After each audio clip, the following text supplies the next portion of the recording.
Perfect. Get me a cup of tea!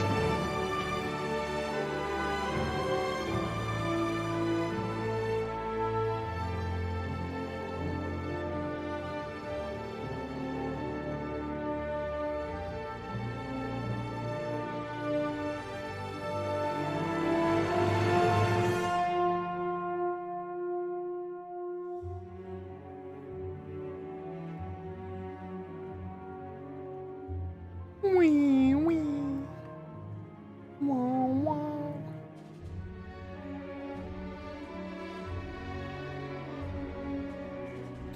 Perfect.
Hello.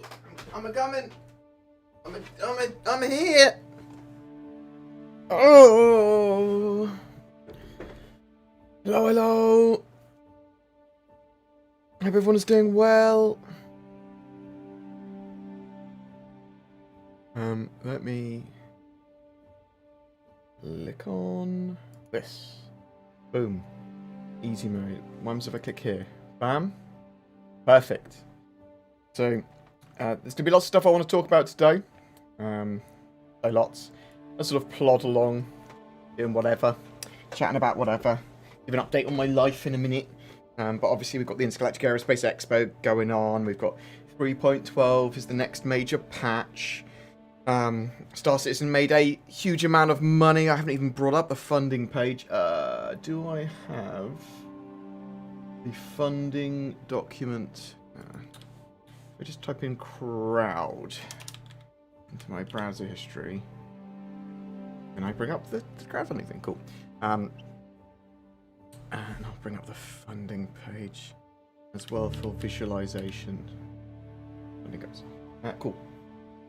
So yeah, Star Citizen's made a lot of money over the last few days, and it has, I believe, now officially beaten the May and Intergalactic Aerospace and the Fleet Week funding. So I'll do a proper full video on some breakdowns of how much Star Citizen's made and all that sort of jazz in a bit more detail again. Because, well, let me show you. Let me show you quickly.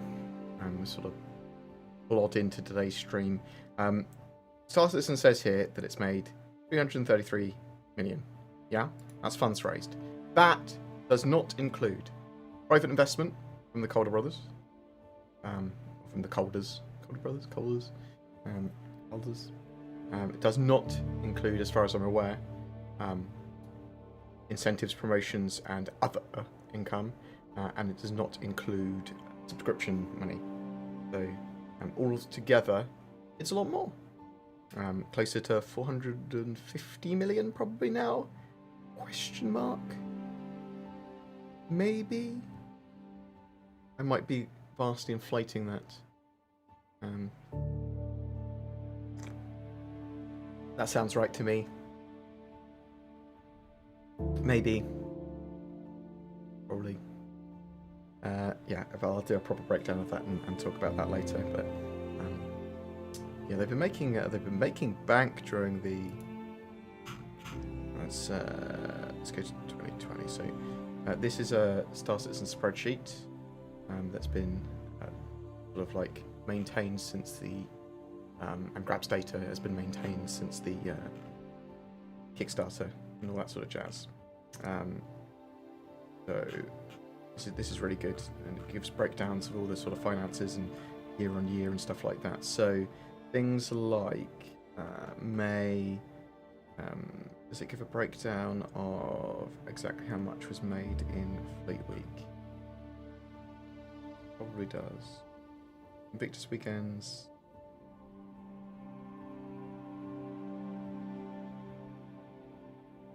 We'll do a proper breakdown of exactly how much they made. But May made 15.5 mil. And obviously Fleet Week is actually a couple of days longer than May, in the same way that the Intergalactic Aerospace Expo is a couple of days longer than November, admittedly. But we've made 16.5 million so far. I say I haven't. You haven't. Star Citizen has. Cloud Imperium have. So, yeah, they've made a ridiculous amount of bank in November so far, and I think they'll probably break 18.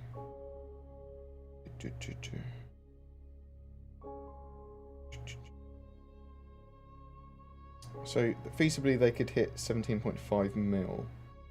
They could break, if they're lucky, 18 mil in the month, which would be ridiculous. And it's sort of like 15 million for the whole of the 16 million for the whole of the Intergalactic Aerospace Expo. So that'll be interesting to see, and we'll look at the figures later. But how am I doing? I'm doing well, thank you very much. If you'd like to ask a question during the live stream, just question in brackets lets me more easily pull it out from the ether. We can talk about it. Some other stuff that I want to talk about today will be the general Intergalactic Aerospace Expo and what was there. Some of the sort of stuff that I think was missed. Because I wanted more eventy stuff. We've got the Perseus now. I say we've got it. It is on concept sale now. So we can talk a bit about the Perseus. It is pretty cool. It was a near instant purchase for me. Boop. Boop. The brochure as well. This bit. Anything interesting in the newsletter? Might have links later if someone needs a link to anything. Just the sneak peek at stations coming in 3.12, the updates with the gas clouds and stuff. Okay. I already had that crowdfunding thing open as well. We saw the Best in Show stuff as well. So, people that were asking about Best in Show stuff, I did mention at the end of my video, but I keep on seeing questions everywhere. The Best in Show stuff, so if you own any of these Best in Show ships, the Valkyrie, the Carrack, the Eclipse, and the Cutlass Black. So if you own any of those ships, full stop, or you buy them during the Intergalactic Aerospace Expo, you will get these skins given to you for those ships as well, that you can either put on the ships and take them off freely at the end of the expo. You don't get them immediately, you will get them at the end of the expo though. You don't need to buy the special versions of them, you just need to buy those ships at any point during the Intergalactic Aerospace Expo or already own them. And you also get a t-shirt for each of those as well. So if you have a Carrack, then you get the Carrack t-shirt as well as this Carrack skin. If you've got an Eclipse, you also get the Eclipse t-shirt. You get the idea. There is a Carrack helmet that is going out to everyone at the end of the Intergalactic Aerospace Expo as well. So everyone is going to get one of these, whether or not you've got a Carrack. Just because the Carrack one, Best in Show, it was the Ship Showdown winner. That's one of the things that are going to sort of incentivize people to vote on these ships. It'll be interesting though, because I thought the Caterpillar was going to be in the top 4 here, but it was not. I think Mercury Star Runner will probably win next year, but we'll have to wait and see. There's a lot of potential new ships and vehicles and things that'll come out. Vehicles? Get vehicles in it as well? But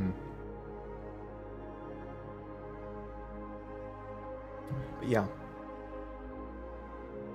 What else have we got that I want to talk about? Perseus Q&A, we'll have a look through for sure. Okay. Oh, I didn't set up a donation goal. So typically I have a donation goal active, even if there's... Well, I have a donation goal always on the channel, just so people know where donation money's going. It'll be something either hardware-y or spaceship-y. So if anyone wants to donate something hardware-y, or shippy. Yeah. Perfect. That is what any donations will be going into at the moment.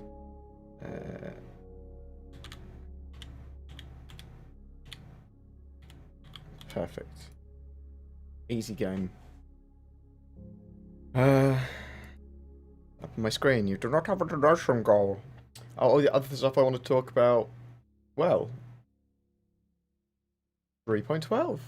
3.12 is supposed to be here within about 3 weeks to the live build, so that's just coming along with lots of planetary improvements, lots of spacescaping and sort of like visual improvements. Refinery decks with gameplay. One of my mates has got £100 or $100 bet with me that refinery decks will come with no gameplay, and I went, they're going to come with gameplay. Boom.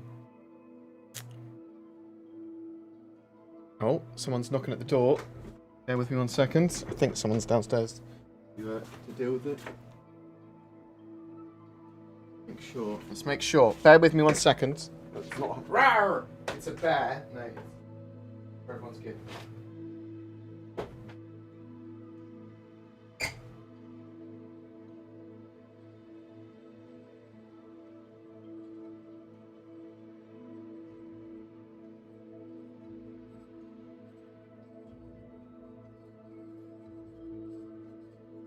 mind. Not for me. It's not for me. Oh, I'll show open it's heavy. Yeah. This wasn't what was delivered then. Oh! So, I buy a lot of stuff on Kickstarter, and I'm starting another little business with board games, with some board games and stuff. So, I love board games, and once we are out of lockdown, I plan to do a lot more wargaming and board gamies, and film some of this, and do some stuff whether it be on the main channel or on stream or whatever. But I'm buying a load of war games and selling stuff now as well. But it's sort of like I plan to buy rarer Kickstarter stuff and Kickstarter exclusives because I don't have a huge amount of storage space. Otherwise, I'd buy different stuff. But I want to buy things that I like. And with 40k Games Workshop models, I like the idea of splitting models, not scalping. I'm anti-scalp. In fact, me and my mate DC as well, who's Zin, who's my editor, her boyfriend and partner. He is one of my best friends, and he's smart. He's hardware and software, and just generally capable at most things.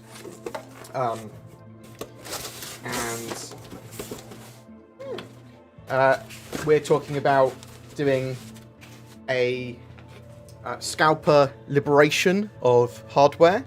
And some sort of anti-botting campaign. So the idea is that maybe we'd have our own hardware sales, and we become a hardware distributor for graphics cards and CPUs, and basically make it so that we try and get the product to as many individual customers as possible, with the ticketing systems and things like that. So it is almost impossible to bot and scalp. So I've got I bought a load of these ether fields,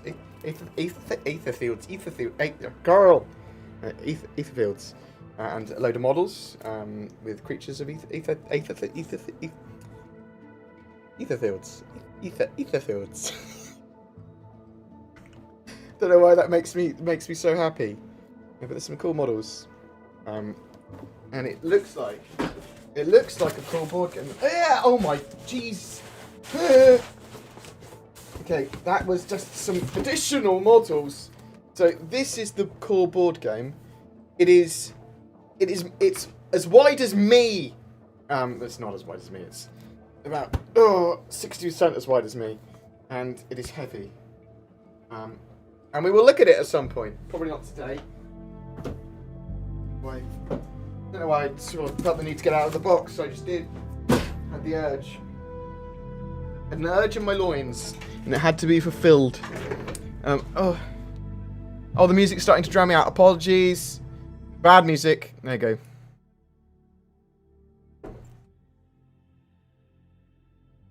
go. So apologies for the music being loud there. I didn't have my headphones on, nor did I know. But it was only talking about board games anyway. You don't care. Yeah, so I want to do some board gaming stuff on my channel in the future, for sure. And I'm planning to play against Drunkrow in some of the Winslow, Manchester Star Citizen Studio at 40k. In the future, I must organise something. So, I'm glad you still heard me. Perfect. So yeah, let us chuck this on. If you've got any questions, question in brackets. We'll go through Crash Boom indeed. We'll go through some questions, have a bit of a chatty chat. Dr. Lawson, thank you very much. I appreciate that. I appreciate everything you do as well, such as subscribing and donating kindly. No, appreciated. Thank you very much, sir. Very much appreciated. Everyone's doing pretty well in my house. My dad's got a CT scan tomorrow to assess what's going on with his brain cancer treatment. It's going pretty well though. It's not sort of like a death sentence or anything. It's been he's responded incredibly well to this targeted treatment, osimertinib, and that's going really well at the moment. So Yes, read my questions. What, have you got questions? Or... mm. I noticed when I started to play again that they changed the male heads, never looked at the female heads. Why did they remove the old ones when they added new ones? Is it because server would break? No, so they just added more stuff to the generation of the heads. And then sort of randomized it a bit more, so it wasn't 100% a copy of the original actor's head. So now there's sort of like a mixture of different features from lots of different actors blended together. Apologies, I'm sure you get asked this a lot. My desktop was high-end 5 years ago. Should I wait to upgrade, or is now a good time? It is always better to wait to get... to upgrade or buy a new PC. Okay? That is true forever, unfortunately, because obviously hardware rolls along, and typically the next year or next 18 months or so, there's going to be newer hardware which is cheaper and better. So it is sort of up to you. The 3080s, so the 3000 series of GeForce cards are pretty good. The 3080, 3070 being pretty sweet. The new AMD cards are great as well.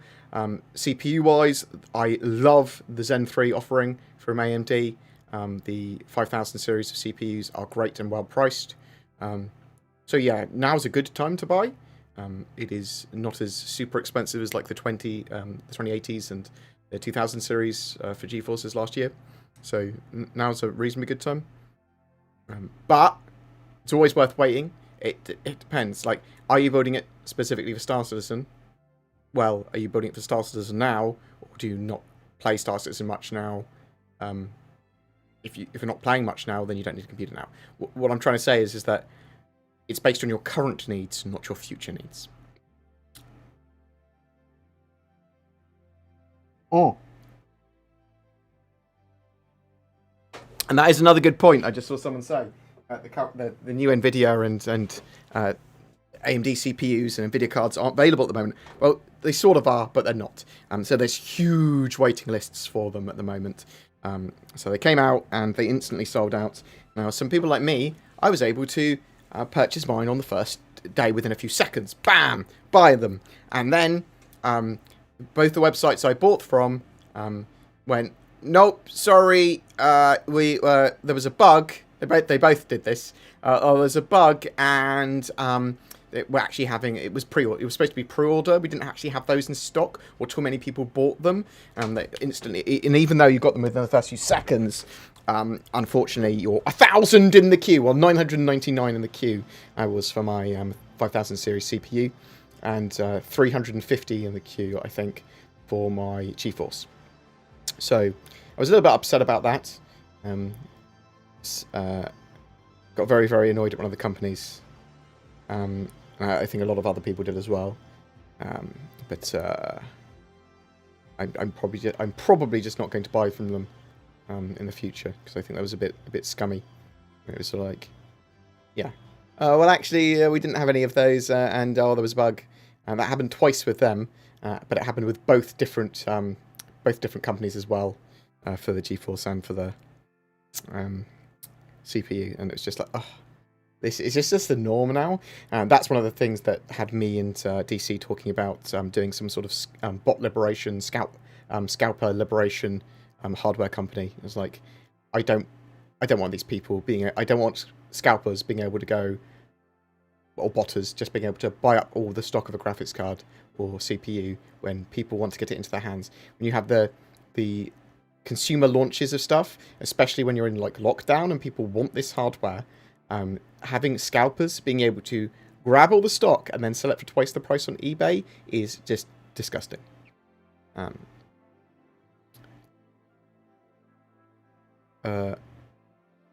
So actually, that's a good point as well.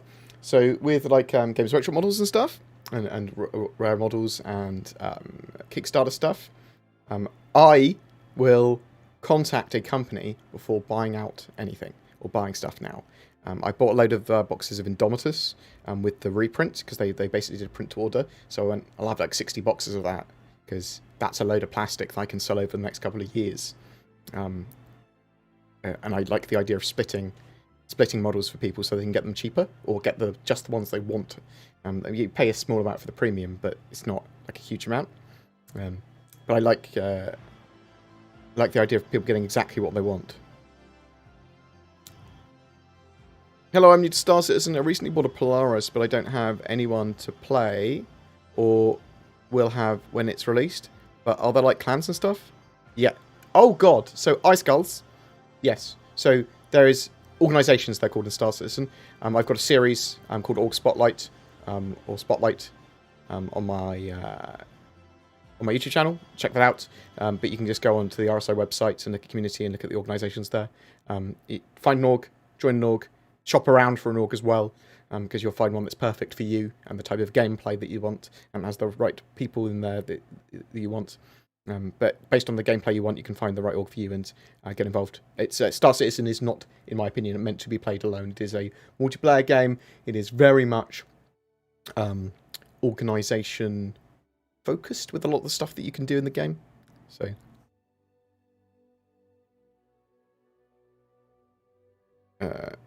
What have we got? What have we got?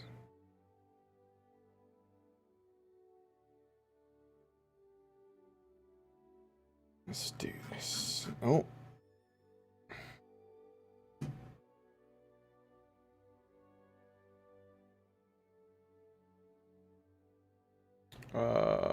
Bored. Hey, I'm struggling with a lot of anxiety attacks, and you helped me through some very hard times. I hope I can donate some money as soon as my financial situation will allow it. Thank you very much, Dark and YouTube. Thank you.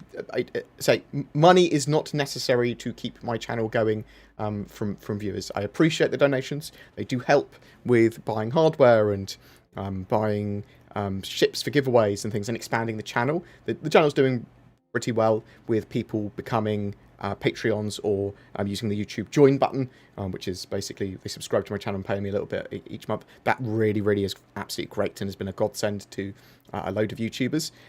But participating on the channel, commenting, even emailing me, having some feedback and stuff is just as valuable, if not more valuable, than money. So I genuinely appreciate it, but do not ever feel the need to donate to me.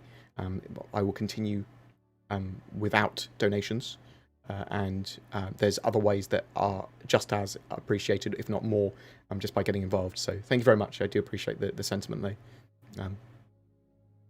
Also, I know what it's like, as I suspect everyone else here in some way has had at some point in their life, coming from nothing, having no money. So it's all relative as well, isn't it? Do you think this year feels light on ships because last year had so many reworks? Otherwise 2020 feels pretty light. So when you're talking about new ships and ship releases, yes, there certainly has had the feel for less ships, but that's also partly because there's been a lot less concept sales this year too, because they are doing straight to flyable sales, and there's not actually that many more ships for them to release, and a lot of them are, once they release one, then there's a whole host of those ships and hull variants that will come out. So I think it's only like 30 or something, 30 more ships, with the variants. I'll do a video on that for sure as well. When do we expect the next 3.11.x patch? We don't. The next patch should be 3.12. The 3.12 patch should be live within about 3 weeks.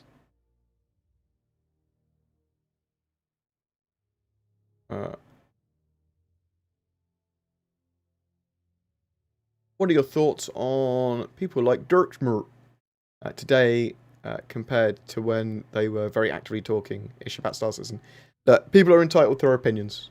And I think that I'd rather have people talking about it, whether they're getting a bit derpy or a bit aggressive or a bit what I would consider a bit stupid about the situation, or something I disagree with.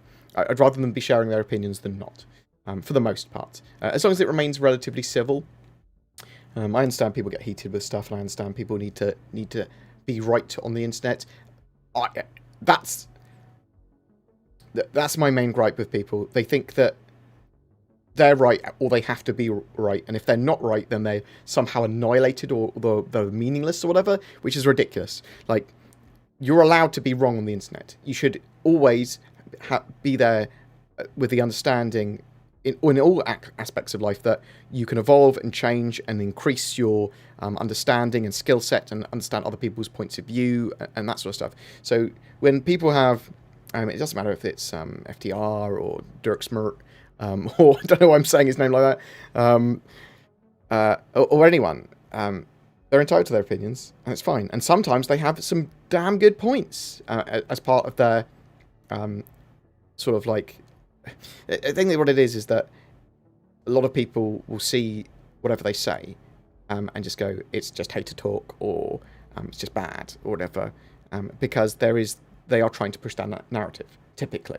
But there is some important parts of that, or there, at least I think it's important to understand those points of view where you can, because it gives you a deeper understanding of your own where you stand on the situation as well.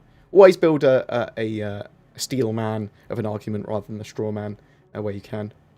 Nothing wrong with that. Nothing wrong with being wrong. Nothing wrong with understanding someone else's point of view. Nothing wrong with someone else having a different point of view to you. And that's not just with Star Citizen. That's with life, in my opinion. And you can have a different opinion on that. That's fine. I'm pretty chill. Pretty chill with that sort of stuff. Is setting up voice attack hard? No, it is not. There's like 5-minute tutorials to show you how to do it all. Google it. Or YouTube it. Do you think the Perseus will fill an AC-130 style of loitering and reducing hard targets with those big guns? Are they the not Predators? Are they Predators? The ones that circle targets? AWACS? Whatever they're called. No, AWACS, what am I talking about? Boom, boom, boom, boom, boom, boom, boom. Well, they circle and destroy things. AC 30, 130, 130.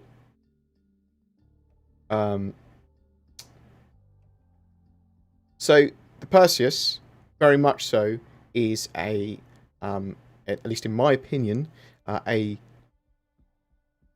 brawling gunboat. Okay, so it's got big guns. Okay, but not loads of them. It's got 4 big guns across 2 turrets, so 2 on each turret. And these size 7 weapons are as big as the size 7 weapon on the Ares. So they're pretty big, and they are going to shred ships, anything they hit. Now, they're going to be effective against capital ships, and they're going to be mid to long range, but they're also going to be very effective at short range against ships that are large. Not so effective against small ships at short range, because they'll be able to outmaneuver those turrets, and they'll be able to get in close and get into blind spots and stuff like that.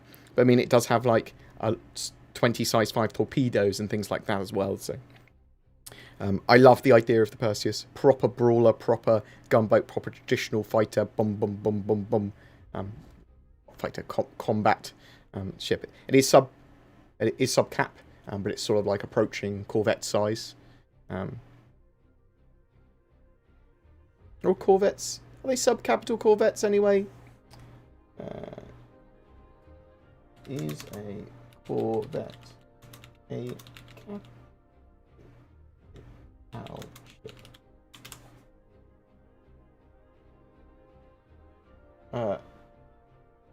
Generally large enough to be considered a capital ship, but smaller than a frigate.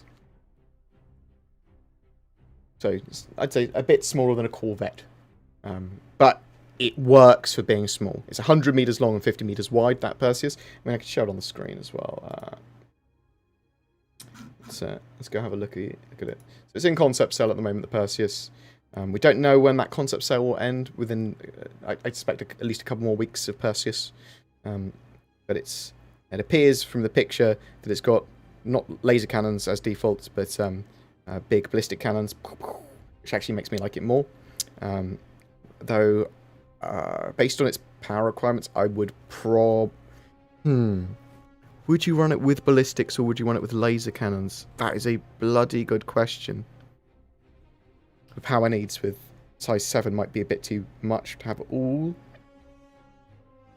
And then could you have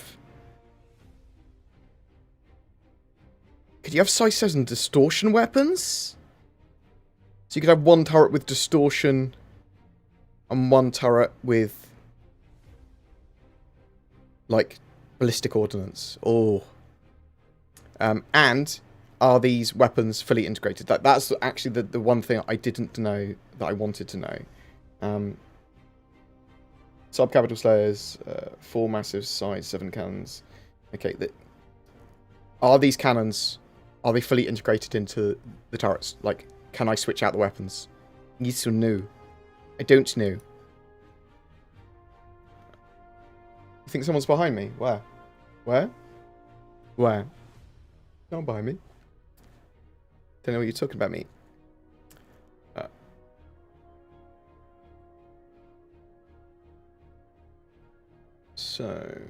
Yeah, so I was I think the Perseus is my favourite capital ship. Well, it's not a capital ship. Favourite large combat ship. I like the fact that it's small. I like that. And you can bring a load of them to bear against capital ships when you're going to fight them. And the fact that you can run it with relatively small crews. So I foresee that you could probably run this ship semi-effectively with 3 people. Top turret, bottom turret, and then pilot. Bam. Obviously you can have up to 6, supported pretty well with it. The torpedo room, torpedo bay, do you need someone in there? Do you need someone manning that torp station, or does the pilot have full control of the torps? The 2 little smaller turrets at the back, top and bottom back of the ship, they can be fully automated, they said. Oh, they're so big, the guns!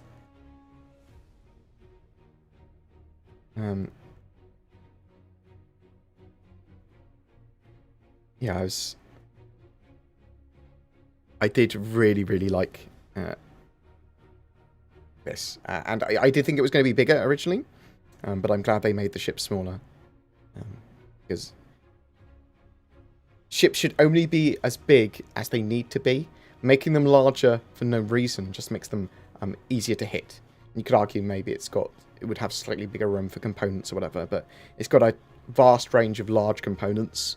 And that will actually make it cheaper to run and maintain. And some of these ships are pretty solid for multi-role as well. So it's got room for a rover. Or 50 STU of cargo. Maybe a little tiny bit of cargo and a rover. Got the docking collar. It's got the little elevator at the bottom as well, so that you can get the vehicle on and off. I just think it's going to be a great multi-role ship. What's the difference between laser and ballistic? Stats. Ballistics require ammunition, which you actually require ammunition for. Lasers require power. And they have positives and negatives. There's going to be a full physicalized damage system. And obviously there's shields, armor, and whatever the hull of what you're hitting and the components of what you're hitting. So there's a vast array of different weapons that fall into different categories, from laser energy weapons to beam weapons to distortion weapons, which don't actually technically damage stuff, but they drain the energy, so they'll drain the shields, and then they'll sort of like, or they stop it from working effectively, and then if they hit impact components, they'll disrupt them and stop them from working, is the idea. Someone's chucked me a load of money, and I appreciate money. Thank you very much. KW0311W. Good day to you, sir. Thank you very much. I appreciate that. Good day to you as well. What else have we got? Do we know the release date on the Talon? The Talon is coming out with 3.12. So you will have the Talon and the Shrike when 3.12 goes live.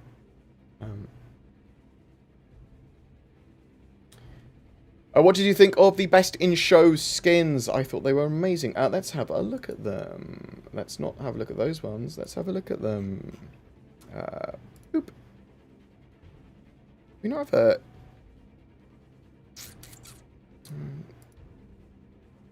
Yeah, I think they look pretty cool. I really like it on the Cutlass Black, the Best in Show skin. I think that looks really, really slick. And I'm not sure if this is yellow, mustard, or gold. the trim. I mean, it's the IAE 2950 colours, but yeah, I think they're a nice, smart looking. I quite like white, gold, black, grey, sort of all together. I think it sort of works.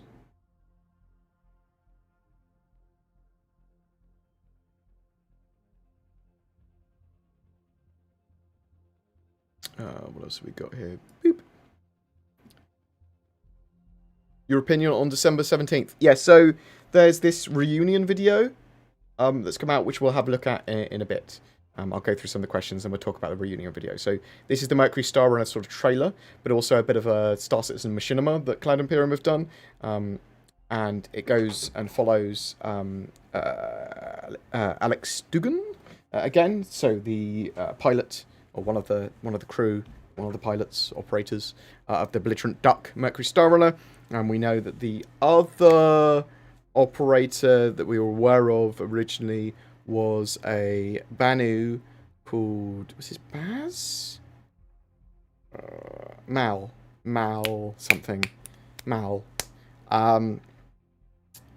But Mal doesn't appear to be there. Maybe because they haven't finished the Banu models, or maybe because they're going to reveal him later. But we know that that was just the first part, and it's basically she captures, or was liberated, one of her old colleagues, who she's still keeping imprisoned from some other bounty hunters, and she's taking her to meet someone else, or they've requested her somewhere else. And these are basically all criminals, and yeah, it was a cool little story and a cool little fight, and a lot of cool mocap and emotion and stuff going into the facial rig stuff. It was pretty cool. It was pretty cool seeing what they had there. I'm looking forward to the second part of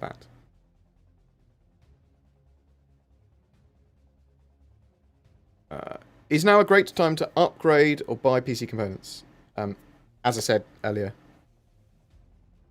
new architectures are all in. You don't need the newest. Just make sure you are fairly new motherboard. Okay.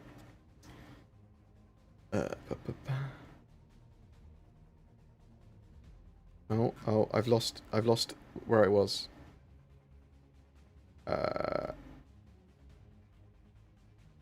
Bear with me.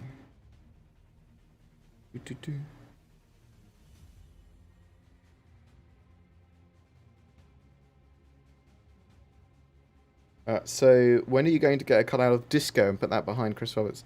Oh, maybe I'll just switch them up. Maybe I'll switch them up. So occasionally we have a Disco peaking.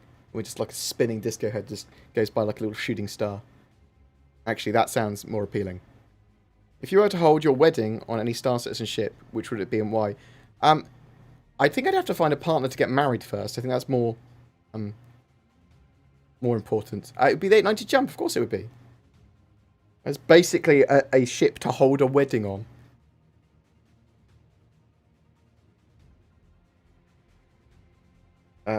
Bavette flank or onglet hanger steak. Depends what you're wanting them for, doesn't it? Anyway, ribeyes are my favourite. I like a genuine good ribeye. Oof. Oof. How is your Descent into Avernus group coming along? We've paused it until after lockdown. We were hoping to start up again this Thursday, but we're in tier 2 for lockdown, which means we can't meet up to do it.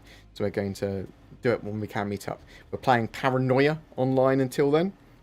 So one of my other mates is, one of my other mates, one of the other guys from the campaign that we're doing, one of the other players, is running a Paranoia campaign. We're doing that online. We're all chomping at the bit, as it were, to get back into playing that. D&D was good, and it's a shame that we can't do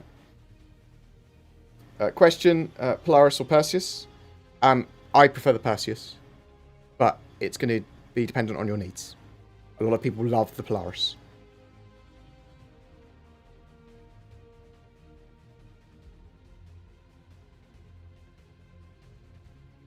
When do you think the 3.12 patch will come to first wave PTU? I'd expect next Friday, genuinely, to be Evocati for 3.12. And then 1 to 2 weeks after that, Wave 1 PTU.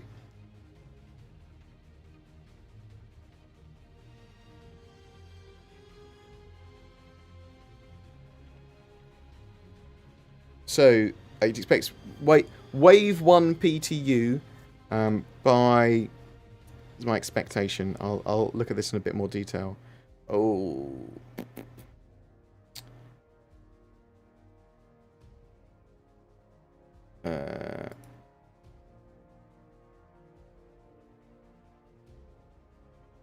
by the 18th, so between the 16th and 18th of December, I would expect first wave PTU. Quite genuinely. I'll know a bit more once we get the Evocati, to be honest. It'll be interesting to see how Cloud Imperium handle the release of the Talon and Shrike and anything new with that as well, because obviously there was a lot of I won't say butthurt, but butthurt about some streamers getting access to the Mercury Star Runner before people that had bought it got access. Now, I've thought about this, because before I was sort of pretty neutral. I would have got it. I'm an Evocati member with almost all the ships, but I'm an Evocati member with the Mercury Star Runner and a subscriber and concierge and all this sort of jazz. So I had the ship, I'm a content creator, I'm an Evocati member, so I had access to the ship at the earliest possible stage. Now, some people got annoyed that some content creators weren't Evocati or didn't have the ship, both were able to get it in first wave PTU. And to that, I say anyone that is on Cloud Imperium's press list, their chosen creators, it makes sense for them to get those ships at the earliest possible stage that they are able to, first wave PTU. It might not be fair to everyone, but the thing is that as a content creator, all they're going to do is ask to get access to the ship from someone in game. So there could be someone that contacted Dev to do it, and Dev could spawn it in for them, or they have a friend with it. Now, it just avoids a load of faff. Just Cloud Imperium going, yeah, they get it 2 days earlier than because they're in the first wave PTU. I'm okay with that. I know not everyone's going to be okay with that, and as I said earlier, you're more than welcome to disagree with me on that sort of stuff. But from my point of view, if I was looking to make content on something, like I was talking to Subliminal. Subliminal didn't have access to it. I think Subliminal's videos are some of the best when it comes down to analysing ships. Yeah? Now, I want him to be able to make content on those ships as early as possible. But that's just me.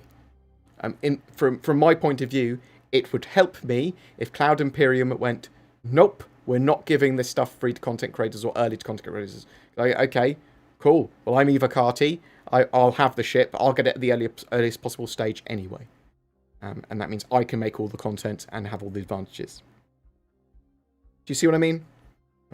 But again, that's a very content creator centric point of view. That is not a consumer / come on, I pledged for this ship, I should get it at the earliest possible stage point of view, which is a entirely valid argument to make. I'm just saying that content creators that want to make content on the game, it's just annoying if they don't have access to those ships they want to make content on. Yeah? They have to go through an extra step to get that, if they don't get it didn't get it automatically. There's also then a question and an argument to be made for, well, which content creators get that? Do you see what I mean? But I mean, there's something I'll probably explore in a video and talk about at some point as well, because it's not always just necessarily 100% black and white.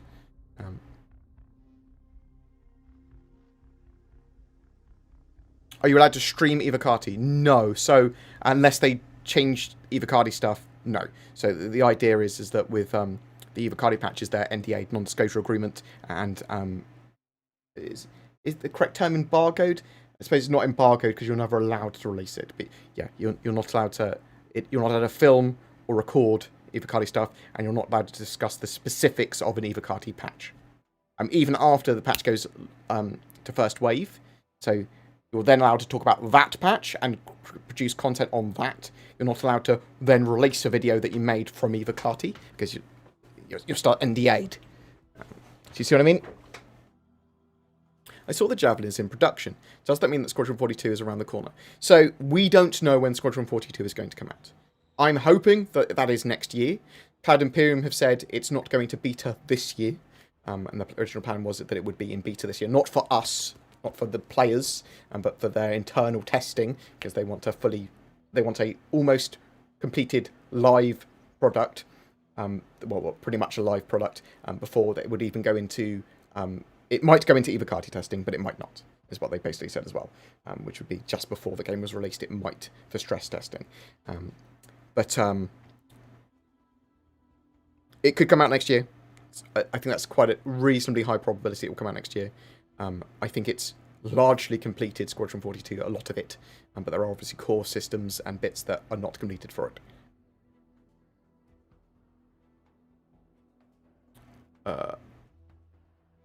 But the Javelin very much is mostly, if not entirely completed, for Squadron 42's needs, as is the Icarus. When CIG prioritises content creators over backers, they are saying marketing for new people is more important than rewarding the people who already showed support. Well, they're not necessarily prioritising content creators over backers either. They're just allowing them to have access to it easier. Yeah? It's not prioritisation. That's just saying, well, you can also have access to it. And it's the same reason that some people get Wave 1 access. And I would say that I would like content creators to have Wave 1 access. But then exactly who do you deem a content creator, or press, or whatever? Do Evocati servers run better than public servers? They're a bit different. It feels like they're on different hardware, but it's more that Evocati patches typically, well, definitely, are a lot more buggy and require a lot more testing. And then once they are the death bugs, the bugs that basically stop you from playing the game, once they've all been sort of ironed out so that you can have a reasonable amount of runtime and they require more people in to test lots of different bugs, then they open up to first wave. They're all on PTU servers. Was it ever discussed the possibility of having more procedurally generated systems only for exploration and colonization other than the £100? There might be others that pop up. We don't 100% know, but they have said that there might be systems to discover and explore. I think it's 120 that they roughly had planned at last count. And yeah, there could be some more. There might be some. Star Citizen's never, well, very unlikely to ever have truly procedurally generated content in. They use procedurally assisted tools to generate the planets, so they do a huge, huge amount of them. And then they've got these tools that allow artists to go in at the macro or micro level and edit stuff.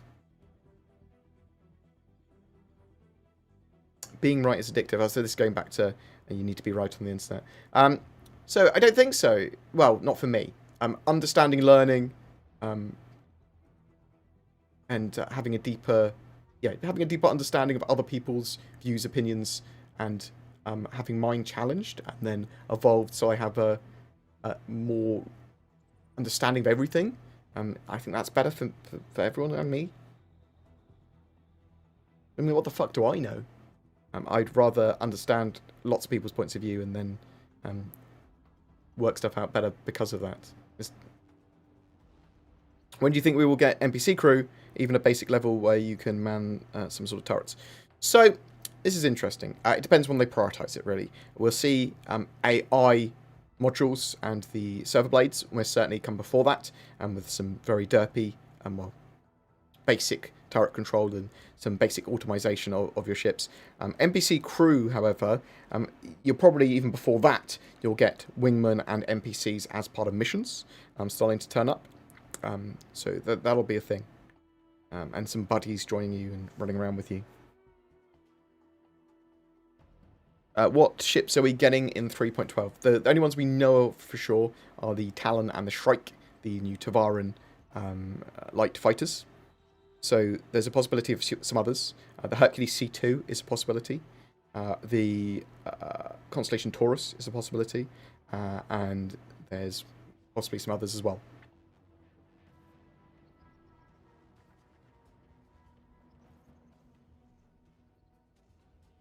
It appears the Perseus might have issues using both those size 7 turrets at the same time, at the same target, and thus more of a sniper than a brawler.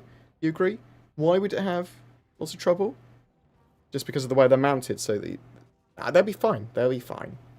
As long as they've got a bit of up and down movement, they'll be fine. The only thing is if something's directly in front of it and smaller, they might have problems. But okay, so you've got a big ship in front of it and it's coming there, and you're saying that the angle of the guns would go over it. Well, why doesn't the ship just turn? The ship just turns and they can shoot it. It'll be fine.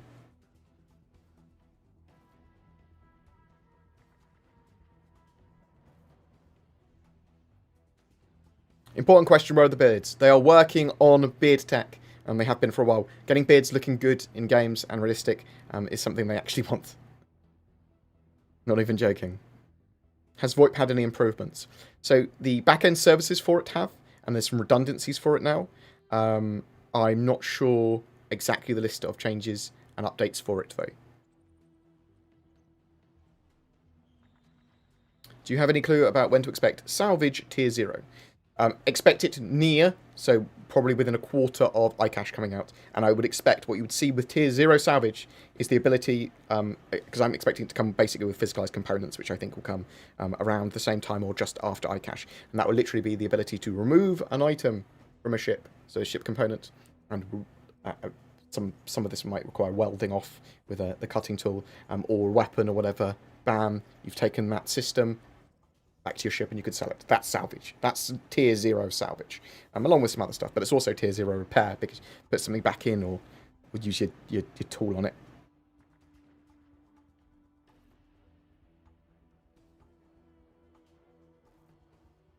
How does the Perseus stand against fighters? So, it's got loader size 5 torpedoes that could fire out at fighters, which are one of its anti-fighter measures. Or there you go. Well, it's torpedoes. There's a lot of torpedoes, and it's probably against heavier fighters and fighter bombers that they're probably more effective against, because obviously torpedoes are a bit slower than missiles. But the Perseus does have 2 little turrets for anti-fighter, sort of missile and torpedo cover. But it's got those 2 big guns is its main focus. I appreciate you enjoying the info noms. Thank you very much, Sander. Very much appreciated for the monies. Oh, you star. Legend. I do fucking love money. Pardon my French. So where was I? Oh yeah, so those big guns, if fighters are in front of it or a long way away from it, I would expect the Perseus to shred fighters at long range. Okay, if they hit. Those big guns, they might not always hit. And once those fighters are close, or fighters or bombers, whatever, then those turrets are not going to be able to track them, the big ones. So, bear that in mind. You'll probably be able to tank quite a lot in the Perseus. Thank you very much for the sub, Cetus. Very much appreciated. And Aussie Gamer, bloody legend, mate! Very much appreciated. Oh, thank you very much. Thanks for all the donations. I'm just answering questions and have a bit of a chat. I do appreciate it. So, against fighters when they're close, the Perseus is reasonably weak. But that's because its focus is not anti-fighter. It is anti-large ship. It is a very good support ship.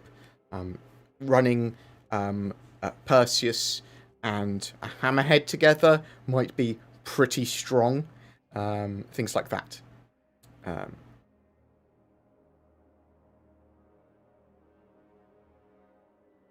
And I'm glad that the Perseus isn't amazingly strong against everything. However, it depends also a little bit on what sort of loadouts we can give the Perseus.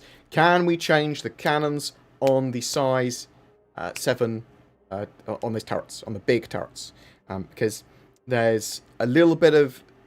It's not mentioned properly, but it looks like there's auto-loaders and things like that going on. That looks like that it might be proprietary based on the concept internals, but that's not a confirmation. You think the Perseus is a ship made to make any corvette think about attacking a fleet? Like making a Polaris not attack due to the presence of Perseus? I mean, yeah, but that's true of A lot of different ships, isn't it? So it's rock, paper, scissors to some extent, but also rock, paper, scissors, environment, engagement range, and all that sort of stuff, and unload out.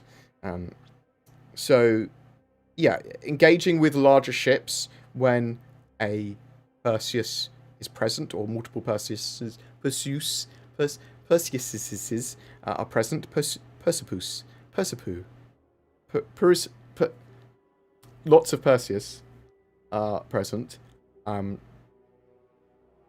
Yeah, that probably will ward off larger and capital ships, or at least make them engage differently. Like, you'll want to send in your fighter wings first and your fighter bombers first. Maybe start engaging the Perseus and attack them or deal some damage to them. Like the Eclipse, for example. The Eclipse is probably going to be very effective against the Perseus if you get them close, because then they're firing torpedoes very close, and though they can get out. So I like the idea of it.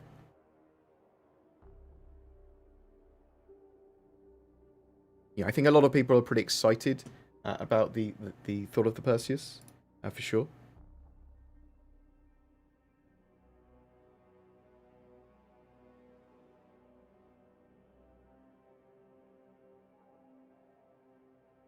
When do we expect to see the Perseus in game? That is a good question. I don't know. I'm waiting to see the Q&A in it. However, a lot of what Cloud Imperium are trying to do now, and take this with a reasonable pinch of salt, is when they concept a ship, they are trying, where possible, to concept it and then build it. So it could be that a team is focused on building the Perseus out until it's completed in like 9 months' time.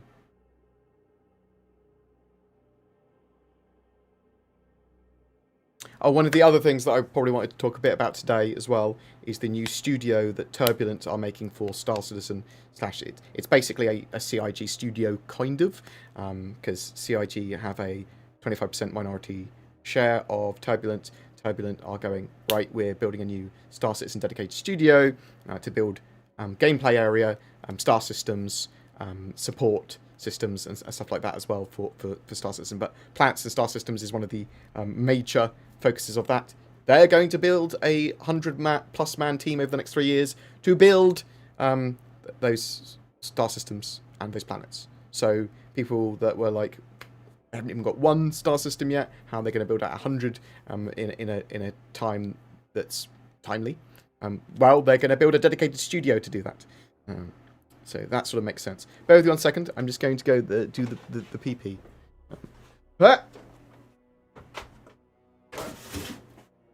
Be right back. Oh, Chris is floating there. Do that. Otherwise you lose the magic. Eh?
I'm good. I'm good. Would plural of Perseus be Persei? Pusarusadus. Persepodes. Persepodes, clearly.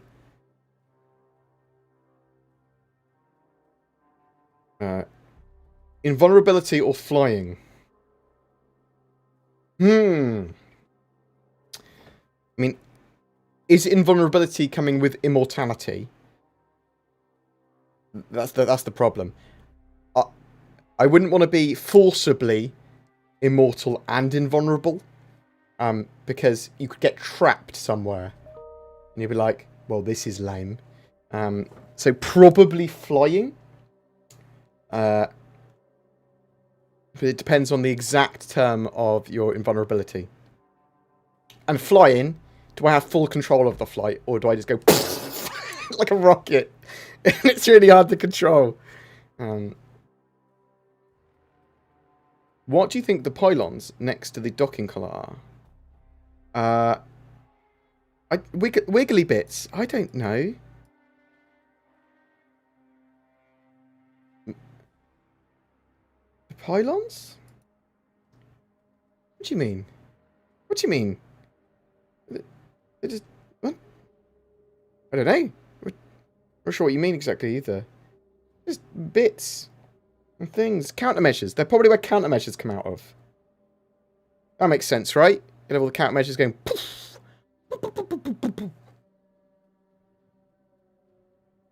Yeah, that's probably where countermeasures come from. I'd expect. Do you want to launch them out from all the sides of the ship? Yeah, well, not just the butt.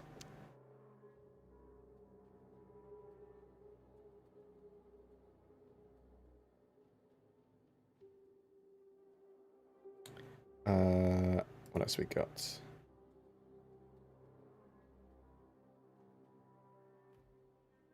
Do you think the Starlifter will be released before the New Year's?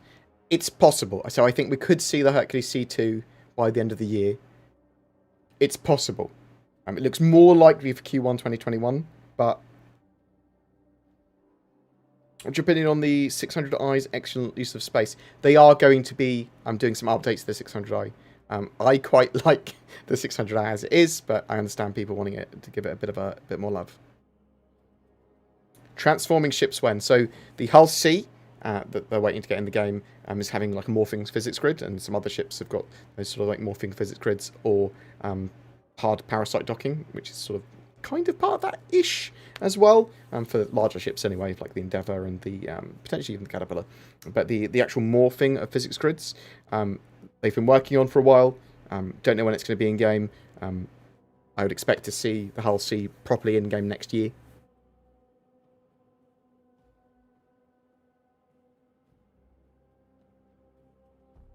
Apologies if this has already been asked. What is the likelihood you think that the Perseus might be released sooner than the Polaris?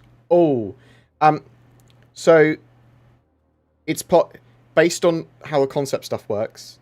I would expect it's possible. We'll find out from the Q&A that they're working on the Perseus now. But it's also, I believe that they wanted to work on the Polaris as a high priority as well. From the last time I got some information. Favorite Tex-Mex dish?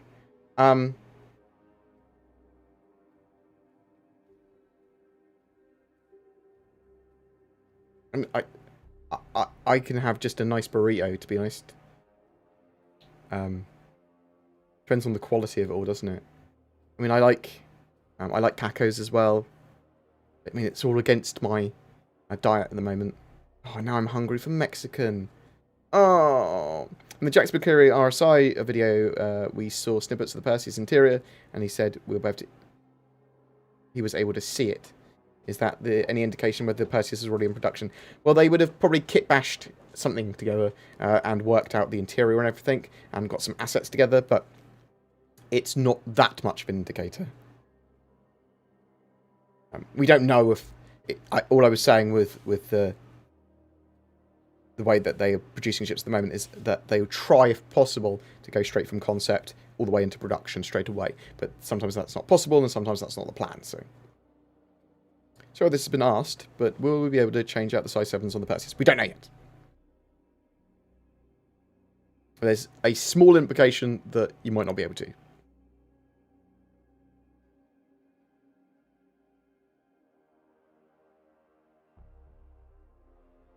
Because Star Citizen wants to implement permadeath, do you think they'll be significantly harder to kill a player than it is in, say, Call of Duty? So, it's going to be dependent on the weapons you use and the loadout and armor. And also, you're going to be knocking players down most of the time, and then have them bleeding out and stuff like that. So, they do want the time to kill, or the time to knock down, based on your gear. So, if you're wearing no armor and someone hits you with a shotgun, you're down.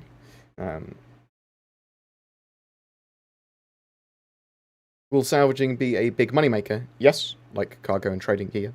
Is it worth buying the reclaimer? Definitely in game. Is it worth buying with real money? I don't think it's worth buying any of the ships beyond a starter pack with real money, because they're so expensive. But obviously, it's horses for courses. Well, we've got a guy in here at hospital with his wife who's in labour. Impressive dedication. What? Congrats! I hope it's yours. I appreciate that you're watching, and I hope everything goes well. Congratulations, sir. Can you replace the size 7 turrets with size 6? Each, in turn, having 2 size 5 turrets? All the way. So you have 128 size 1 guns. No. I'm going to say no. So Andrew. Congratulations, Andrew, sir.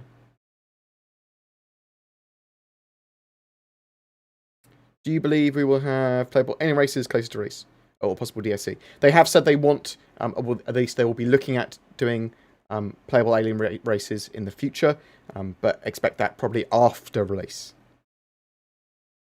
What are your thoughts on economy for prices on the economy for prices of clothes, weapons, armor, and ships? Are they close or way off? Way off at the moment. Dynamic economy is going to be a thing. Certain things are going to be very, very expensive. Other things are going to be pretty cheap, and that's going to change.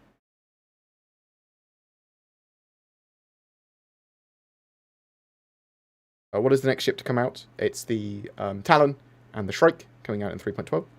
And what are you most excited to see in game? Fighting Merchantman, Polaris, Perseus now as well. Javelin. I've got a Javelin, that's why that's in there. Orion. A load of the big ships.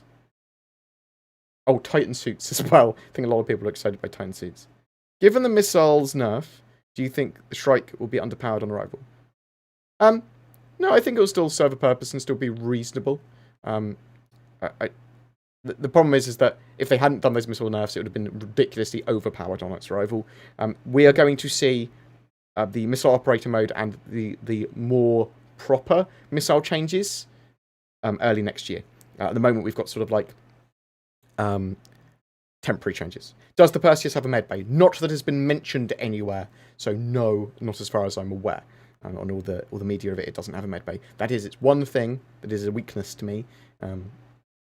But I suspect there may be ways of getting some sort of low-tier med stations in ships, or even potentially putting like med beds and stuff in the cargo bay, things like that. That's the hope that I have there.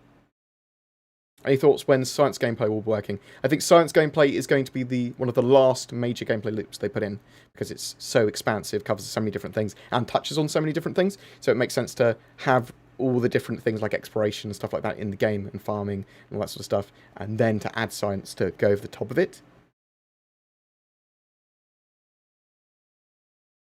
But it will be lots of different pieces then coming together. So, any inside information on that mobile refinery ship? No. Well. Okay, so there was the expectation that the Nomad was a mobile refinery ship, but it was not. But still expect to see a mobile refinery ship in the future. Could we still see a Xi'an cargo ship as well? Yes, we could still see a proper Xi'an cargo ship in the future too. Those were the ships that were mentioned last year's Citizens and Gun that have yet to be produced. When do you expect the Tier 0 data storage to come online? So they talked about this a little bit in the Jump Point magazine recently, but also you should see some more of this in the Q&A for the Mercury Starrunner. They are building out, or looking to build out, data as cargo with like a UI system and stuff like that. We don't know when it's coming though. I would expect to see it towards Q3 next year, probably. That would be my expectation. But there's been no confirmation on CIG. We're getting the new roadmap soon, though, so. When is 4.0 coming? 4.0 is coming when they have Pyro and server meshing, which looks to me like they're planning to get that done by next year.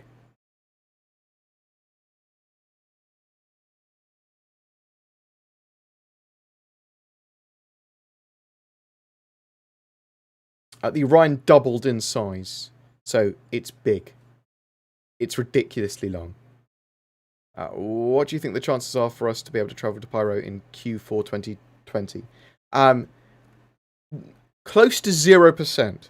As close to 0% as you can probably get without being 0%. I mean, a miracle might occur.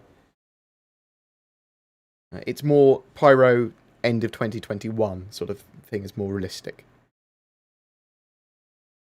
Do you view Arena Commander and Star Marine as failures? Yeah, to an extent, actually. Star Marine, yes. Because I think Theatres of War would have been a better implementation of both of them overall. Star Marine it was sort of semi-abandoned pretty quickly.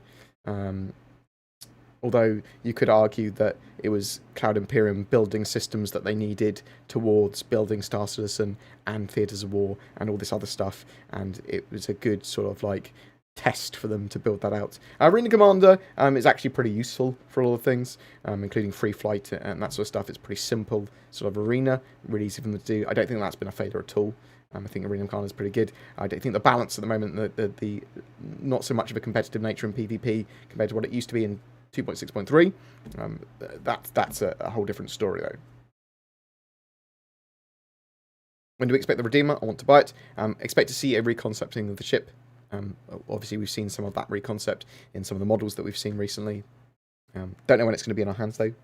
Board, my favourite ships are the Carrack Benning Merchantman, also the Mercury Starrunner. It's a multi-role ship. I want to disappear into the black and adventure, not into battling orgs. I want to do a mixture of everything, but I am more focused on economy and industry. You're one of the best content creators. I appreciate that. I'm assuming you mean 4-star citizen, and I still think that might be incorrect, but I appreciate the sentiment. Thank you.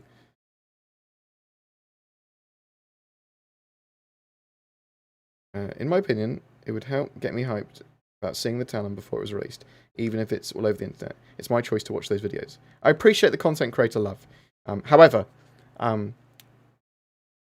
when I have opinions like that, they're very content creator centric. So I don't want to sound like I'm entitled or whatever, even though it is, I suppose, at least a little bit entitlement of, look, it's just easier if the content creators don't have to faff around with that sort of stuff. Like, will Benning Merchantman CCUs be available again to be purchased from buyback? I believe so, but I thought they would have all gone up in price. Oh, you're getting error 500 at the moment. I suspect that they'll fix that.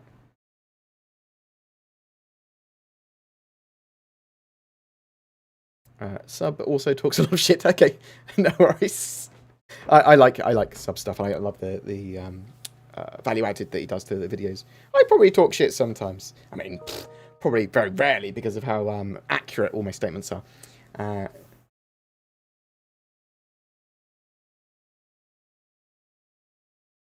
When we'll be able to hire NPCs to service the bigger ships. So we are going to have NPC crew at some point. We don't know exactly when. Also, there are going to be costs and times associated with refuel, rearm, and repair, and cargo loading and unloading. That's probably going to be coming in pretty soon. So, sorry, what else we got? Watcher 6. What else have we got here?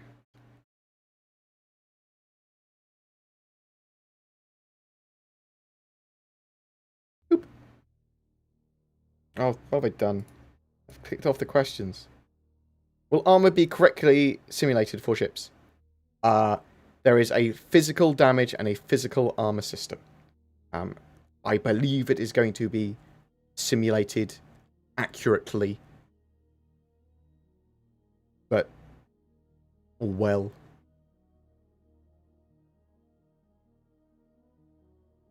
So projectiles will hit an area, armor could negate some of that, and then if there's any penetration, it can hit the components behind, or it could just pass through and hit nothing.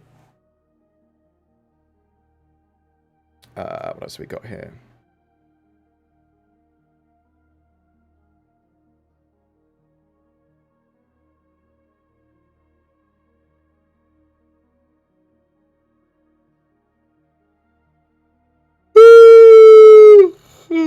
What's your thought on the new roadmap coming in December? I've desperately wanted updated, better roadmaps forever. We all do, all the time. It's one of the big, sort of like, important points of Star Citizen, and they need to get on that. So I'm very much looking forward to the new roadmaps for Squadron and for the Persistent Universe that are supposed to be in our hands by the end of the year. Any word on the modular ship stuff? What features do you think we're waiting on for it to be implemented? iCache, and then physicalized components, because the modularity of ships is basically just big physical components.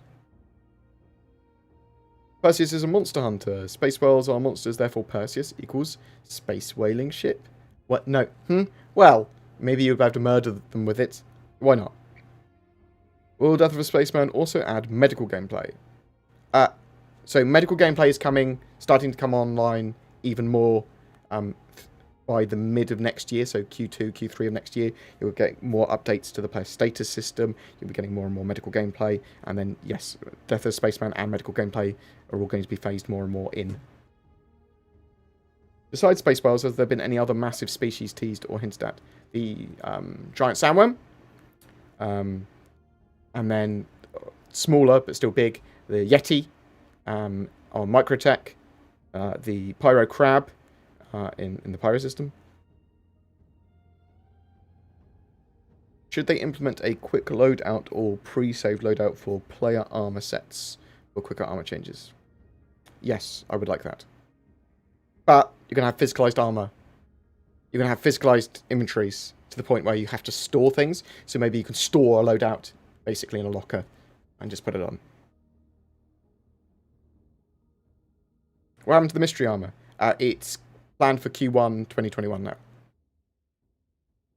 If you had a choice between a Perseus and a Polaris, what would you choose? Probably the Perseus. I do like the Polaris, but I was really taken with the Perseus. Do you expect a wheeled medical vehicle? Yeah, I'd expect to have a ground vehicle for most gameplay types. Makes sense to have a medical ground vehicle as well. A deployable command stations sort of thing, maybe. What is the progress on space aliens, creatures, and planet-based alien creatures? So they have a dedicated team, I believe, now working on alien animals and creatures, so they are in active development as far as I'm aware. And you'll see things like the Boyd, so the space cow, and Ranter, and things like that. Thoughts on the Orion? Will it do all the things they said it would 5 years ago? Love the channel. I believe so. The Orion giant mining ships only got bigger. I expect it to have the sort of refinery gameplay as well as the strip mining gameplay sort of merged together. Do you expect a refinery variant or module for the Orion? I would expect it to have a refinery on board, as far as I was aware. Maybe I'm incorrect with that, but I thought it had a refinery on board. The Mercury Star Runner's door locks and sensors are great, but do you expect a lock all door function or lock doors to room X in the future? Yes, expect to have security, MFD, and potential panel and access, allowing you to open doors, lock doors, turn on and off lights, things like that. Like a room control. What do you think the most hotly contested sought-after resource that orgs might be fighting over will be? We don't know, and it will change. Could be Quantanium. Could be something that some high-tier alloy is made of, or something like that. So it will change over time as well. It's going to be a dynamic economy. Any timetable given for the ability to slave turrets to the pilot with the CPU blades?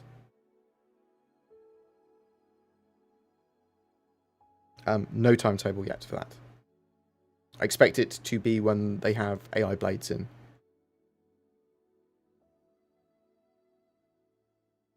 When will personal bases be implemented? The habs are getting dry. So they are planning to have physicalized habs with physical addresses that you can rent and buy. They are going to have. They're building the homesteads now, which are the expansive base plans they've got are part of that. They have changed the Pioneer so it is more of a mobile factory, not just an outpost builder. So they're having much more expansive base gameplay. You don't need a Pioneer to build a base, but they're going to massively help. So we don't know when that's coming, but they are actively developing it now. What was the largest number of stream views you ever had? Around 2,000, I think? Oh, I think when I did a Dota, when I did some Dota 2 commentary stuff, the main Dota stream went down, but we somehow still had some of the access to watch the Dota stream games. So the main Dota stream with like 130,000 people watching it went down, and we got like 8,000 people. So that was probably that was ages ago. Dota Wang, Scrub Data. Will we have animals that stand in tress? What? I don't know what that means.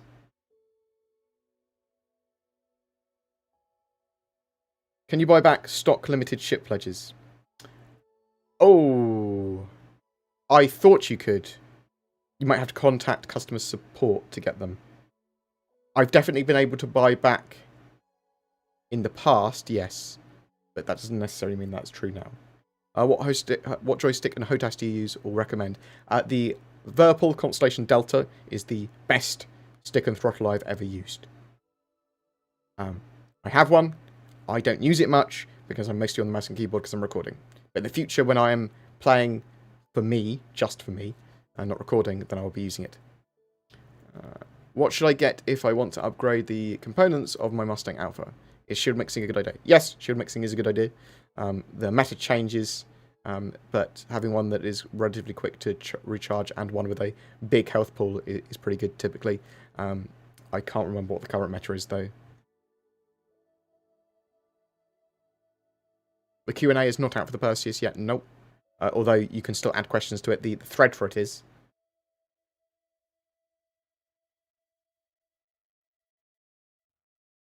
What's your favourite Saber skin at the moment? I think just the standard one, probably? How will data work? Scanning ships and capturing data seems like it would be easier to implement since lots of scanning mechanics are already in game. So expanded scanning, expanded radars are also a big thing. I'm not sure on their priorities on that. I know that they're working on both of them.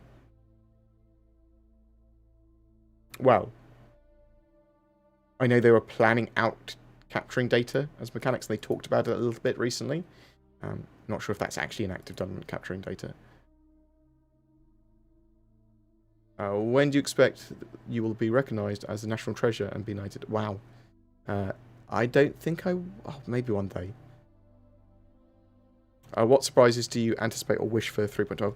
I would love to have the Constellation snubcraft docking. I'd love to have the Taurus. I'd love to have the C2 Hercules. I'd love to have Xeno Threat and the Arlington gang mission with the Idris, so we can fight the Idris, not just Idris's defending stations.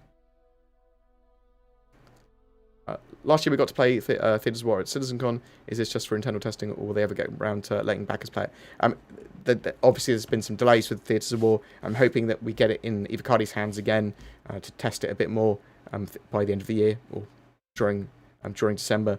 I would hope that early to mid next year we'll have it in a state where it can be more readily played by backers, not just Evo.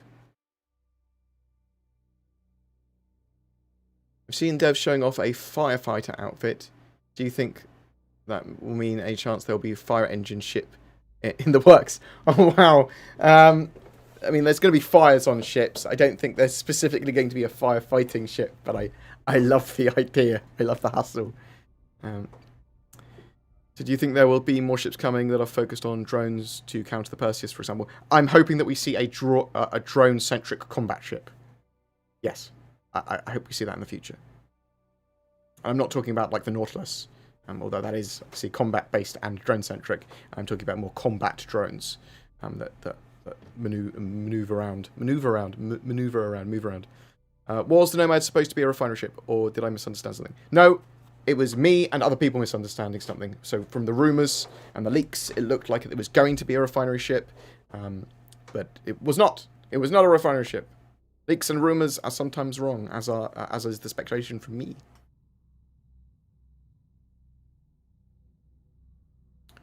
What gameplay tech do you think will not be part of Squadron 42 Part 1? Base building? Yeah, base building won't be there. Technically, Death of the Spaceman won't be there. It's a single-player game compared to a multiplayer game.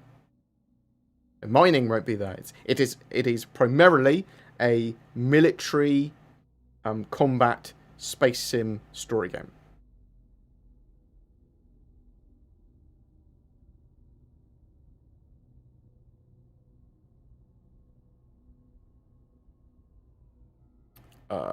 Board, may I ask a question too? I bought a Nomad, but would like to upgrade it to a Cutlass. Will I lose lifetime insurance for 10 years insurance? No, you won't.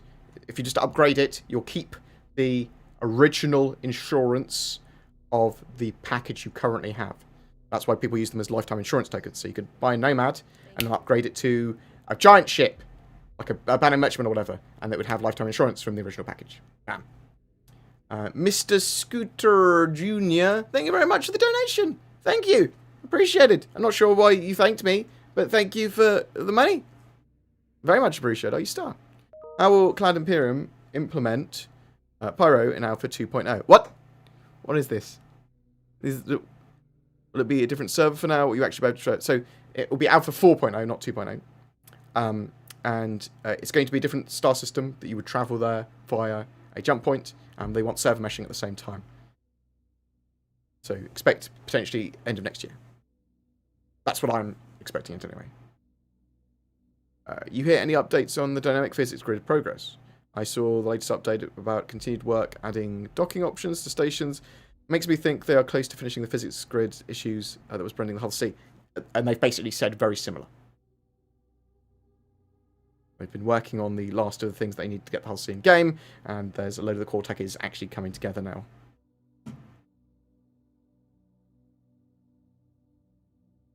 Do you think the current armament of the Perseus have an inherent problem? Lack of small size manned turrets make the ship extremely susceptible to fighters and bombers. Thoughts? It is supposed to be, it would be my suggestion.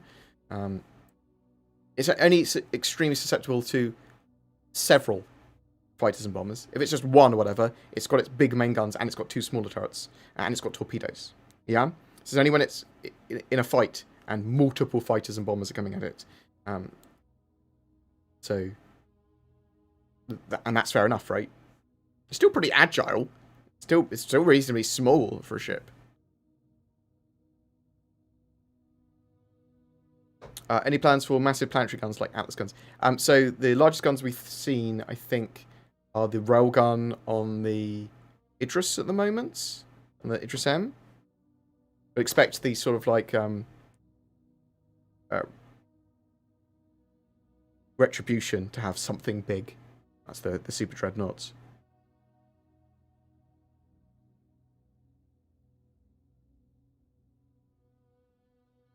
After testing with my org, we found that the microstore runner has component damage. We shoot components and it's affected performance. Yeah, you think that will roll out to other ships soon?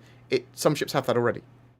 I mean, so impacting ships with you can see this with distortion weapons. You can impact ships in the rear. That causes that's the flat of the rear of the back of a ship is typically where you want to hit with distortion weapons to cause the most distortion damage.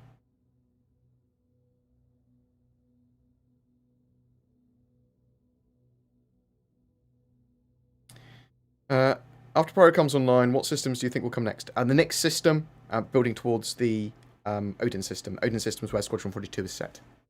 It's sort of like towards there. They can have a line of systems. And then you have a nice range of gameplay from sort of like Xi'an to Banu to going into Vandal area.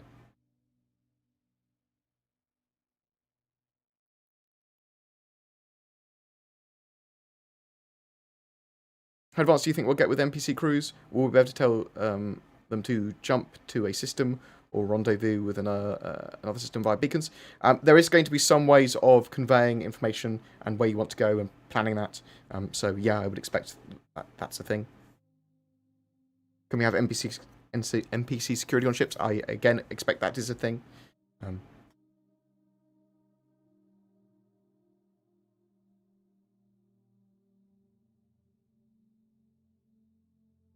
Gib firefighting ship. Could you show us the subscriber exclusive weapons and armor pack? I can do a video on it.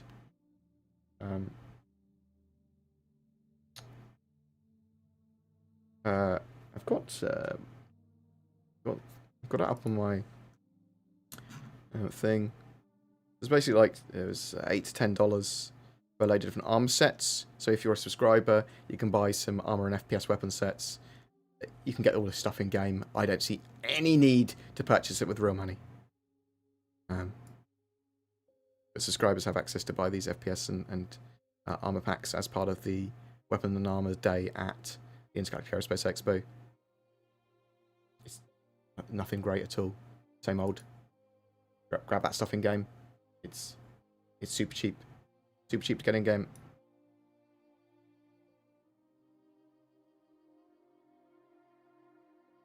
Do you think the renting and owning homes, they were delayed by places in cities? I think you'll be able to rent places in cities, yes. And they'll have physicalized addresses, and they will be in cities. Some of them on the outskirts of cities, penthouses, lots of different things. They're going to want that sort of thing. When we get iCache in game, will this speed things up for content creation? I mean, there's certainly a bottleneck with a lot of stuff I'm getting out that they need iCache for.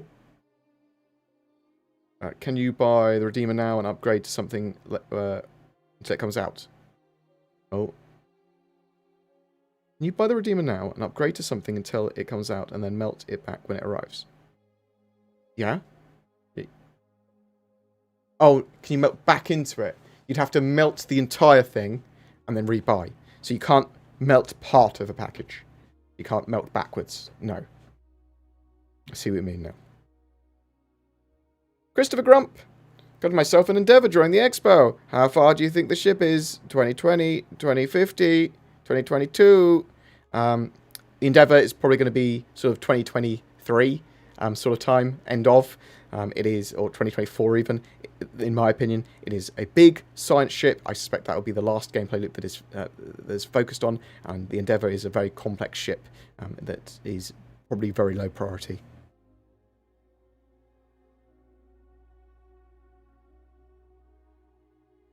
Are there any updates on my Ares Inferno? Nope. No updates on that yet. I'm expecting seeing it in the middle of next year. Will we have alien animals that will stand on trees or rocks like people stand on chairs? Just A-posing and T-posing out. Oh man, I love that idea. Hopefully when the servers are stable, we won't actually see that behavior anymore. So, do you think the Idris will have multiple waves when it goes flyable? Well, yeah, because there'll be Evocati and then wave 1, stuff like that. But it'll be people that own it and will get it within a few days of content creators and Evocati getting it, probably. Can you elaborate on the homestead system? So they're building out homesteads at the moment. So they're building out new points of interest. They're building out frontier buildings and base things that you'll be able to build. So this is from lots of different types of building and pod and generator and things to make use of the resources around areas. And they are building out a much more expansive base building set of assets and gameplay. But we don't know exactly what that will look like or will be yet. But it's more than just outpost building now. Are they still planning to switch the game to Vulkan, or did I imagine that? Yes, that's still the plan. So they're building their Gen 12 renderer at the moment. The first stage of that will have Vulkan and DirectX 11 and then they'll phase entirely over to Vulcan. So this is what he talked about, but do you think the C2 will be in game before 2021? I think it's possible that it'll be in for the end of the year. And do you think all 3 variants will go on live at the same time? No. I think it's just going to be the Hercules C2, and I think we'll see that either at the end of the year or Q1 2021. Being that it is focused around advanced drone gameplay, when do you think we'll see the Vulcan, and what are your thoughts on it? I love the idea of the Vulcan for repair, rearmor, and refuel. It's a cool little search and rescue / service ship. Which, I think it's going to be super useful for fleets and people wanting to run their own little business. When do I think we'll see it? I don't think drone gameplay is too far off. I think you can see it by the end of next year. Again, it depends on priorities. There's a load of stuff that could easily get in game by the end of next year. It depends if they're prioritizing it. Can I have a Mercury Star on it, please? Good luck with the giveaway. Server meshing and item cache when? So item cache first, sort of Q2, Q3 next year is the plan. Server meshing hopefully by the end of next year. With Pyro, we'll have to wait and see.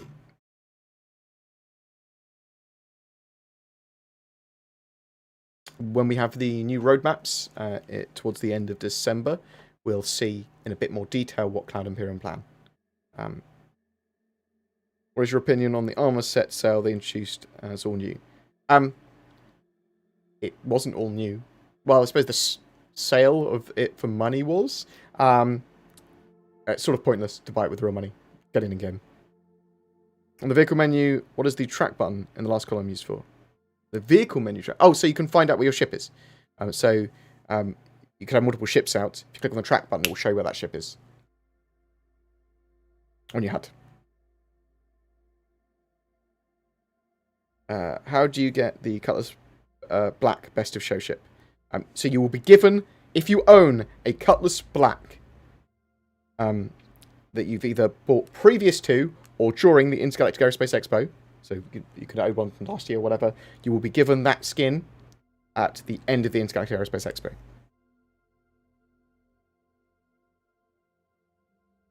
When you can use store weapons in your ship. It sort of worked for some ships.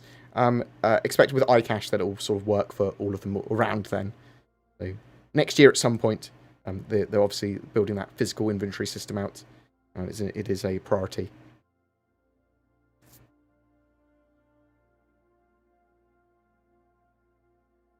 If you really think the Endeavour is 23-24, 2023-2024, do you think this game will survive? What do you mean? Will they be able to keep people buying ships enough to keep the revenue going? Yes. I can say with a high degree of certainty they're only going to be making more and more money on year. So November has made, I think it's going to make over $18 million just in November. I think it's beaten the Fleet Week, or it has beaten Fleet Week, and it's beaten May's 15.5 million turnover. So it's making more and more and more money year on year, month on month. Star Citizen, it's insane, and they're only going to make more and more money the closer they get to release and actually having more and more in game. Just because the ship isn't out for a while doesn't mean anything really. And I think a lot of people are now fully aware and prepared for Star Citizen development to be a long-term thing. However, Squadron 42 is going to be very much a make or break with a lot of Star Citizen stuff.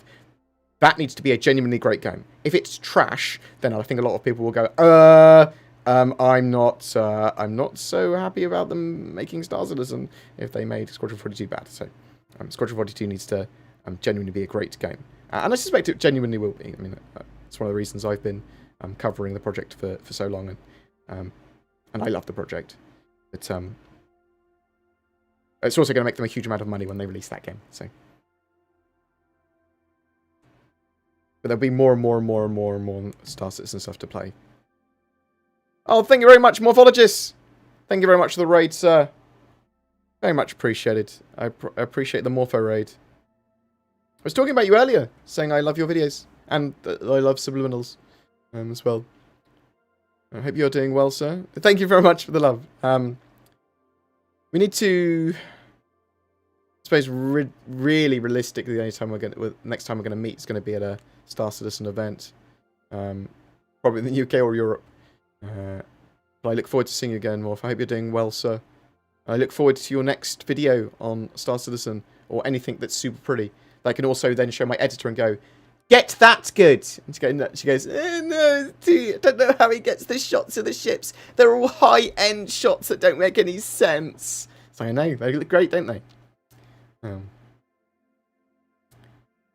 But I think that there's a joy of what you provide to the Star Citizen community for me, Morph, and it is a mixture of jealousy from content creators getting the genuinely great-looking shots, but it's also something genuinely to aspire to. I mean, obviously that's you being relatively good art-wise and with the camera, but also having a background in architecture and knowing how you want to get something and being probably a bit more particular. Whereas I'm much lower effort than you, and I'm happier for it.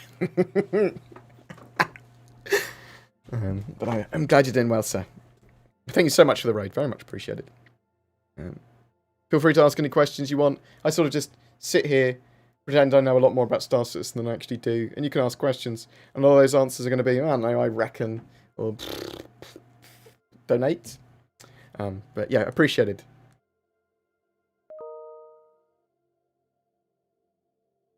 Games Workshop have just emailed me about Nurgle. Thanks, appreciate it. So if this has been answered, I was away because I'm a bad person and watched this during work. It's okay, Rockstar, I love you. Will the Polaris release before or after the Perseus? We don't know for sure. So what I was saying earlier about the Perseus was that, thank you very much, Instigator. I wasn't saying that specifically about the Perseus, I wasn't thinking Instigator. Thank you very much, though.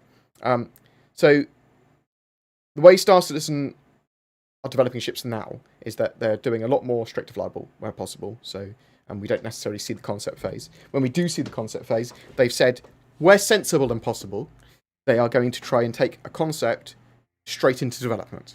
That doesn't mean they're going to do that with the Perseus, but I'm saying it's a lot more possible than it previously was. So it might be that they keep it in... They now are no longer working on the Perseus and working on other stuff, but it's possible that they are working on the Perseus now and will continue to. I do think that we probably will see the Polaris end of next year. That is my hope. And then a little while after that, the Banner Merchantman is what I'm thinking at the moment. Because they sort of said that the Banner Merchantman will require a bit more concept work before going in, and the Polaris doesn't need as much. But we'll have to wait and see. I will poke CIG to get a bit more information on that. Genuinely hope all this bad stuff in the world closes up so we can meet up at another Citizen Con. I totally agree, Morph. But if there's an event in Europe that you go to that's viable for us both to go to, even if it's like Gamescom or one of those sort of things, give me a poke, because I'd love to see you again, mate. It was good seeing you. I love your competence and your attitude towards stuff. Norris, you take care. Catch you later, buddy. See, even I sometimes fangirl over content creators. Morph, this is from Zin, this is from my editor. I'd love to get a chance to meet you and pick your brain about footage capturing. See, I think Zin thinks you're cheating with the footage capturing. Like, we don't know how you do it. It's too good. You get it. You must get it from CIG. Oh, I am mega jealous of that.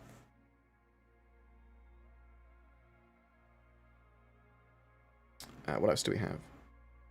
From the Ring Commander days, did they ever mention putting in AI aces in Star Citizen? Yes. There are going to be different qualities of AI. And for people that were asking about homesteads earlier, this is the white boxing of the homesteads that you saw on the screen there. But yeah, there'll be a range of AI, both FPS and in ships, with effectively their own stats. And some of it will be a bit more random or whatever, and some of it will be a bit more sort of like very mission-specific. Ships that have been in concept for a long time now, like the X1 or Ranger. Any idea when they'll be flyable? Nope, we don't have a time frame on them, but I suspect Cloud Imperium are going to be trying to build, finish off those concept ships over the next couple of years, or most of them. Obviously, like some like the Endeavour that I do think are very far out. You hope you see the Kraken before Pyro? I don't think we'll see the Kraken before Pyro. I think Pyro before Pyro system before we see the Kraken.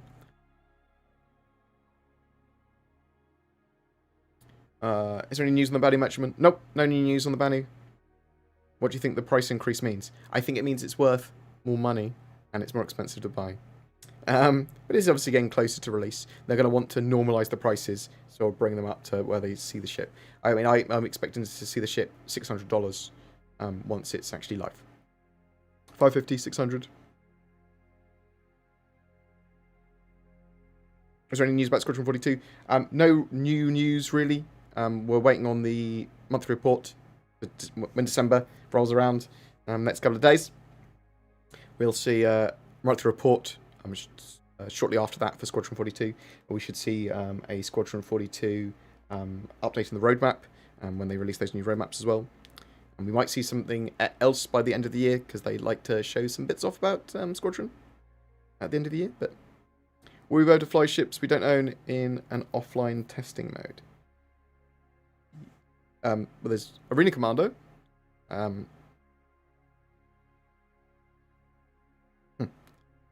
Where's my Kraken?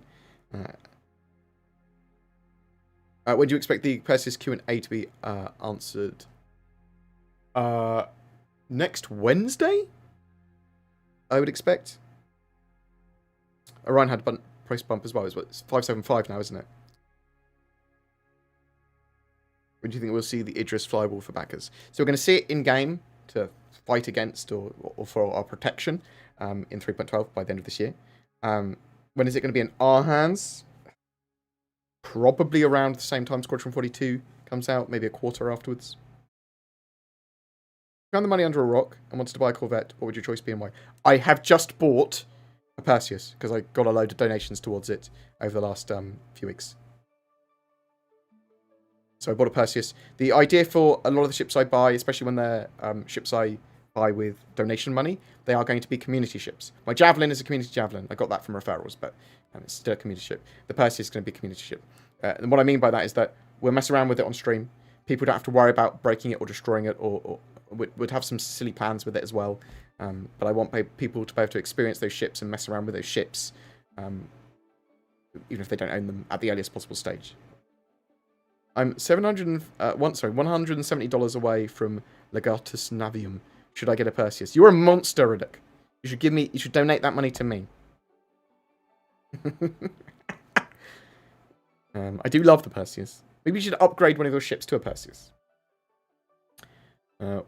We will have this new interface on 3.12. Which one? There are updated interfaces and UI stuff for 3.12. Can you recommend any UK or European orgs that are recruiting now? Loads based on the gameplay you want. Ramada.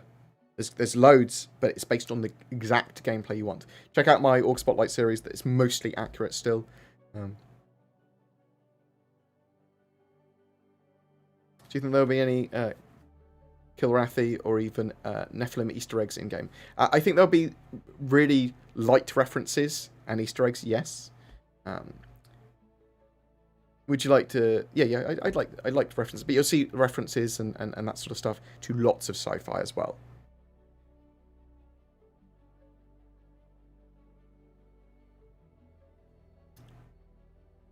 When/if they make a medical rover, do you think it could be used as a medical facility for the Perseus? Oh, I see what you mean. Oh, so someone asked, could the Perseus hold a tank? No. Up to and including as a rover. So anything around the same size is fine. If there was a vehicle that fit in the Perseus that had medical facility in it, yes, then it could obviously be used.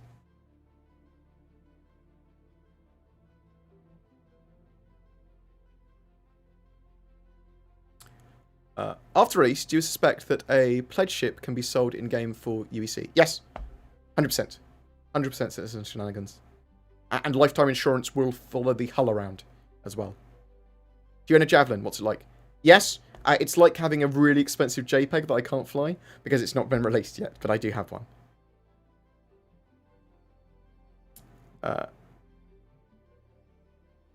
Oh, thank you. I know you probably dashed off Morph, but I'd like to say thank you very much to Morph for agreeing to meet with my editor to talk shop. Thank you. Oh, you good chap. He's a good boy. I do like Morph. That is why I want CIG to give access to ships to people, because you get videos like Morphs. Like, really, I want press accounts. Okay, so we took obviously with the Mercury Star Runner, some people got annoyed, and some people maybe rightly so, maybe not. I don't know. I don't care really that much. The Mercury Star Runner, some content creators got access to it, even though they didn't own one, and even though they weren't over Cardi, but they were first wave, so they got access to the Mercury Star to use to make content with, to stream with, or whatever. Now, I would like a press account, have access to them, so I don't want all these ships on my account, because I want to earn them in-game, I don't want them to affect the way I play, but until the game's released, I'd love a press account so that I can go, I want to make some content on this ship. Great. Let me just spawn it in. Let me just, I've got an account with all of it on. Bam, bam, bam, bam. Me and Zin can fly around doing whatever content we want. Morphologists can just go, cool, Idris has been released. Let's make an amazing video on the Idris. We don't have to buy them. We don't have to faff around with them. We don't have to ask a friend to spawn them in. We don't have to contact CIG and go, can you please spawn us one in? Come on. Oh, God. Like, come on. It's just sensible. It's just sensible in my opinion. Again, that is just my view on that. Afternoon, day after day, so I get to watch you live. It was great meeting you at BritizenCon and also CitizenCon. Well, you are very lucky, my friend, to have met me twice. Hope you're doing well, Space. Space X Courier. Space, who are you, IRL? Tag. Don't give me your full name. I don't want to dox you. When do you think we'll see these new Aegis hulls? They look to be building them now, so I mean, we could see them for 3.12, but more likely Q1 2021. We could see them for 3.12. What are your thoughts on the Corsair? How do you think it will compete with the Connie? The Constellation. So it's going to be reasonably similar to the Constellation, but it's obviously much more focused towards exploration. It's sort of like a Constellation Aquila starting to try and push towards a Carrack.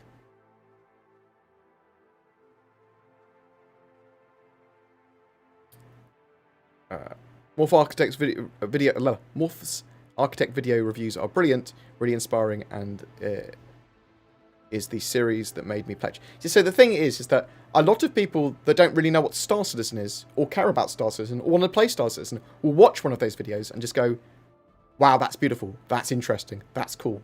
I like the architecture of spaceships that are made in games. And they're just beautiful. So we're just having a big of a nice froth about Morphologist, and it's nice that he's not here anymore. So he just goes and just give him a load of praise. Yeah, screw you, Morph. You might have already said it, but thoughts on the Talon? I really like the Talons. Me and Zin have got Talons. I think got Talons. Did you want a Shrike or a Shrek? A Shrek? Did you want the Shrek Talon or the normal Talons in? Do you think we will see the Talons by the end of this year? Yes, they're planned to come out in 3.12. And I'm much more of a fan of the Shrike than I am of the standard Talon, but I love them both. I love the way they look. I think they're amazing. All the new mining HUDs on the rock. So yeah, there are plans for. You can test them out, Zin, before you decide which one you want. You can't have both. Will the new mining HUD be available on the rock as well? I think the new mining UIs are planned for 3.12, so I would expect to see that.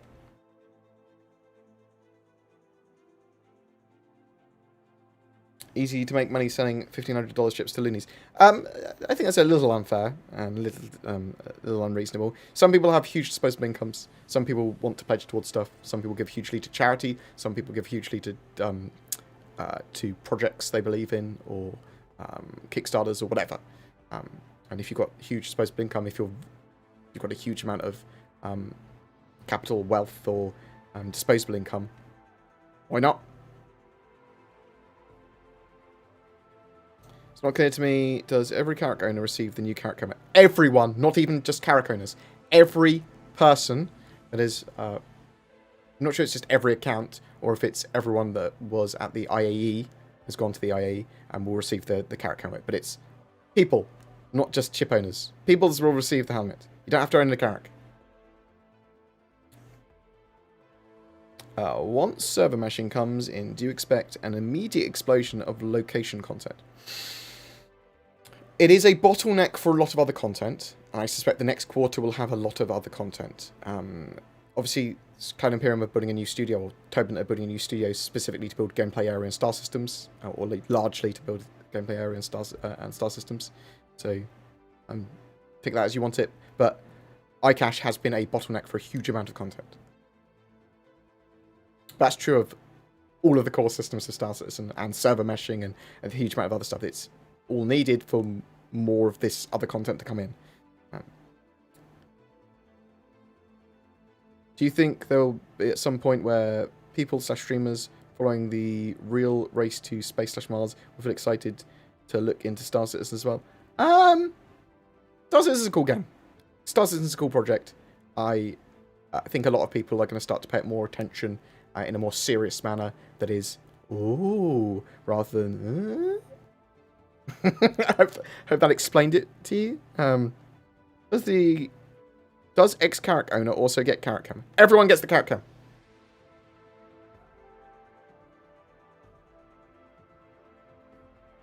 If they keep handing out ships to content creators, it'll be a shipstorm. They're not giving them to content creators. They're allowing them to use them in Wave 1 to make content. I think that's fine. Are you a fan of the town? Yes. Where do you think it will fit in role-wise to other fighters? They're very hit and run. They're very sort of dive fighters, dive bombers. Quite stealthy. Hit and run attacks. Probably good to support waves of other fighters or to go in with eclipses, maybe. Probably pretty good against ground targets.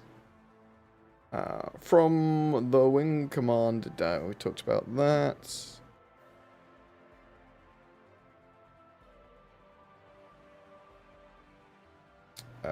When you upgrade a ship, can you ever get it back? No. So when you've upgraded it, you can only then melt the package or upgrade it further. So some of EVE Online and some of Elite Dangerous should be a mixture of cautionary tales and a good target for Star Citizen. There is some great stuff with the economy. There's some great stuff with certain types of gameplay that EVE does especially exceptionally well. Especially economy stuff. Would you recommend the Polaris for a group of 10? It depends if the life support systems will support 10 people. Polaris is probably okay for a group of 10. Probably.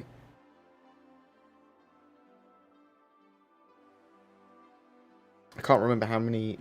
Let's actually have a look. I think the Polaris is probably pretty good for 10 people. Polaris Star. I don't know the recommended current crew for it.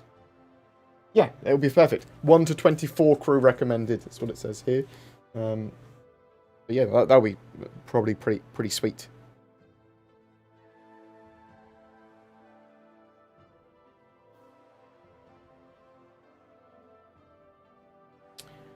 Do you think an SCM speed of under 100 is too slow for Perseus? No, I think so. That's its SCM speeds. It will have pretty high, I would expect, full what is basically cruise speeds. It's still a large ship, and large ships should not have the best SCM speeds. But they'll still be able to go over those SCM speeds. They just lose a bit more agility.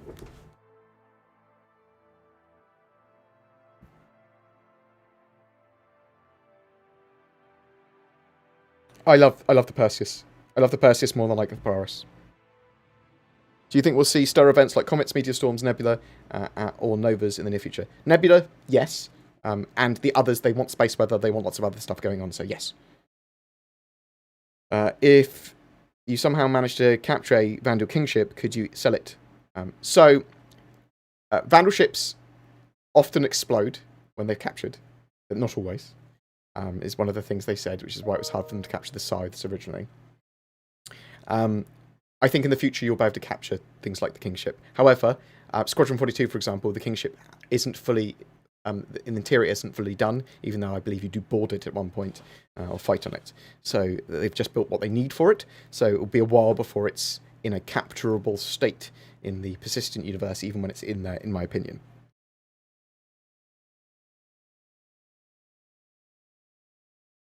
I'd also expect it to be pretty hard to capture. Sorry if you mentioned this and just tuned in. Is the Perseus a limited time available or always available to buy? It is limited time available. It will be available now and during sales and then when it's released. Do you think Star Citizen will have VR capabilities in the future? That is the plan. That's what Cloud Imperium have said. I would expect to see it in for Squadron 42 well before it's in for Star Citizen's Persistent Universe, though. What would you choose? C2, any, hulls, or merchantman? Merchantman. I love the banner merchantman. For general trading and moving. I need something a bit more than just a straight hauler. Typically to keep myself interested, so the banner merchantman with shops, great. If you're looking for a general hauler or trade ship, the larger the hull, the better. Where's your banner merchantman? It's going to be a while. I appreciate the love, thank you. How long do you think it will take for the Nova? So Nova is in active production, the Nova tank. It's in white box at the moment, or just moving out of white box. Q2 2021 is quite possible. What ships do you expect to see in 2021? Concept-wise, expect to see the Xi'an cargo ship and the mobile refinery, almost certainly. Titan suits as well, I would expect to see. But I've always expected them to see for the last 3 years, at least. And then they'll plough through as many of the other ships that we're currently waiting for. Let me bring up my ship tracker on my screen. So this is what I'm looking at. At the moment, I need to get the most up-to-date version of this. I expect to see Hull C.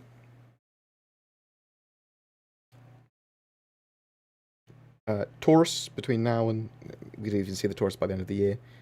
Hull C, maybe some of the other hulls, the Nova tank, the Vulture, because we know that they wanted to have the Vulture in.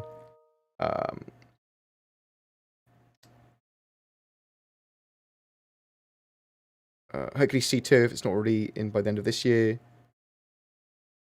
The rest of the Herculeses after that. The Ares almost certainly, the G12 and the ground vehicles. Yeah, almost certainly better to get the Ranger and the X1 in. And there's not many after that at all.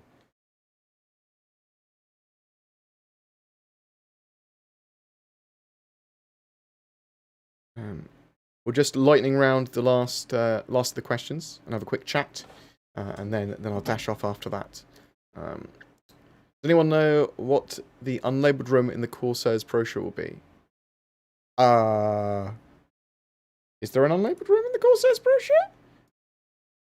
That might be news to me. Bear with me. Corsair Star Citizen.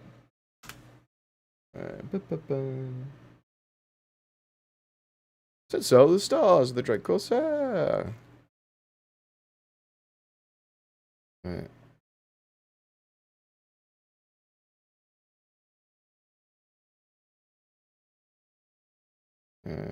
Down to the brochure. Open the brochure. Personal living quarters. Hold for a ship, for a vehicle and cargo.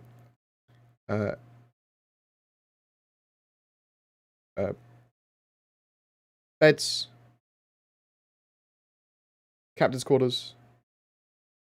So this room, I believe, is this the scanning room? This will either be computers and components or scanning room.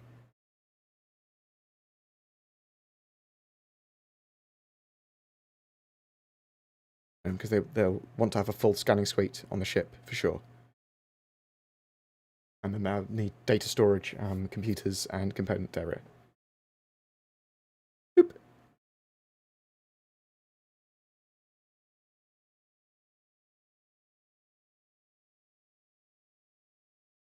That is my expectation. What else we got? What else we got? What's the room to the right of that? What? Oh, shit, son, he's right. What's this room? It's a good question. It could be the entry room and docking area. So that could be another entry-exit area. So the ship, because it looks like it's open, right? It could be docking collar. That could be entry-exit area. That could be storage for EVA suits and equipment, so you can get in and out of the ship. I see what you mean. I see what you mean. Yeah, that'd be my expectation. An entryway into the ship. Question mark. Fair point. I did not know what that was exactly. That makes sense, right? Maybe? Question mark?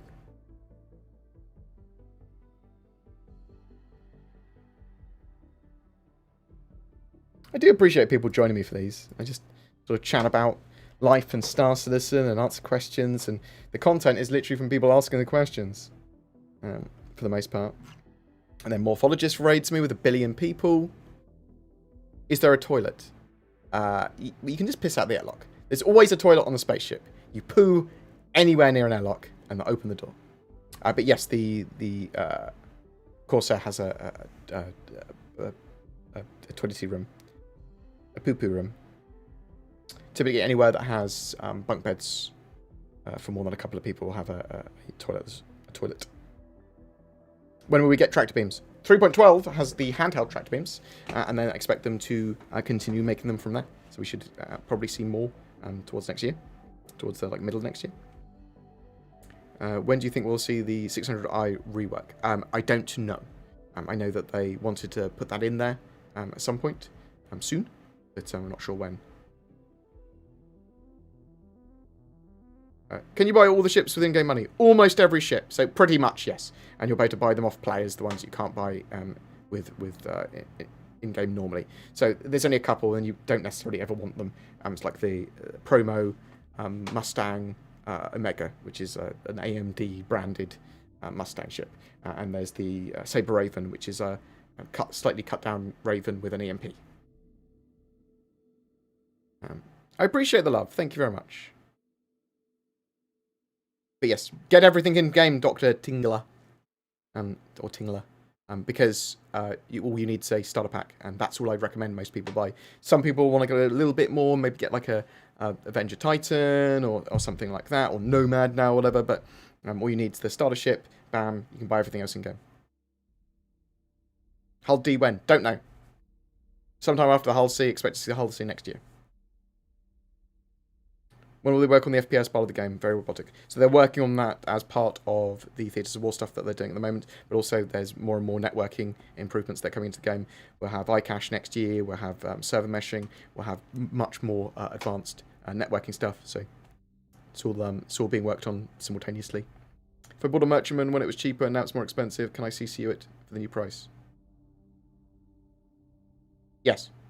The value of the ship that you currently have it will go up, and then when you CCU it up, great. See, you're CCUing from a Banu Merchantman to something else. It's the current value of the Banu Merchantman when you buy the CCU. So you can technically CCU hop. That's why I recommended a while ago in one of my videos that people, if they had spare store credit, you buy Banu Merchantman upgrades or have Banu Merchantmans on your accounts.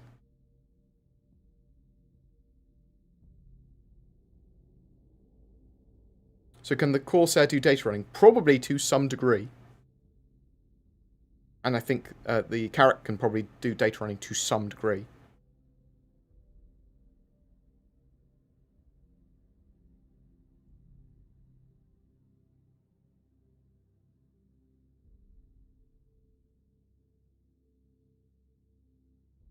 I feel like I'm one of 10 people in the whole of Star Citizen that couldn't care less when the next ship will go live. I want exploration gameplay, cargo gameplay. Maybe I'm wrong. No, it's horses for courses. Some people want totally different things, and that's totally fine. Some people love a particular ship that they only want to have in. Some people like to see ships as the huge sort of expansions to gameplay. Some people see it as gameplay loops. Some people see it as gameplay area. Some people see it as everything coming together. I'm very much in the opinion of it doesn't matter what we get when it all comes together is the important part. How do you feel about the CCU chains with Warbond CCUs that yield ships cheaper than full Warbond? For example, Perseus for $540 is possible as of today with lifetime insurance. I got my Perseus for reasonably cheap. So I used one of the Banning Merchantman upgrades I had. So I upgraded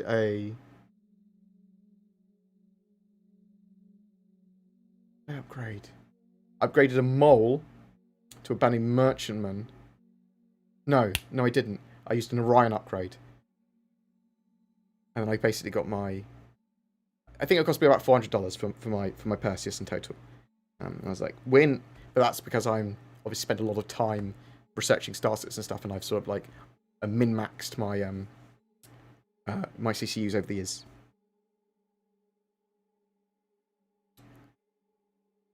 Do you think the Murder Merchantman has got even further in price? Yes, I do think it will. Before it's released and when it's released, I think it will be around $600 when it's actually released. That'd be my expectation.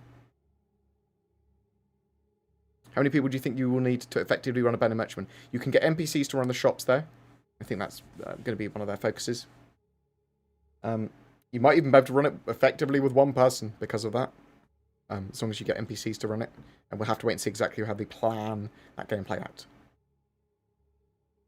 Will Perseus be out before Squadron 42? Good question. Depends when Squadron 42 is released, doesn't it?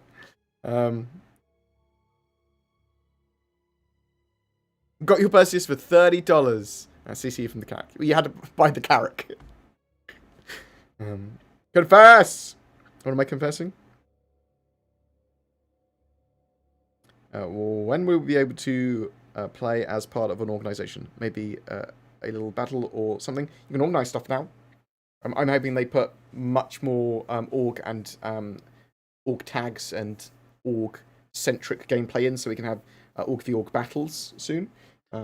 Just having org wars now, where you get paid for every person of another org, an org that you're war with, you take out. Great. Win. How much did I spend? Oh, in total, I've spent about $3,500 in StarEngine now. Which is not too much, I don't think. Over the years. Intergalactic Aerospace Expo Best of Show Upgrade Now Broken? Question mark. I don't know.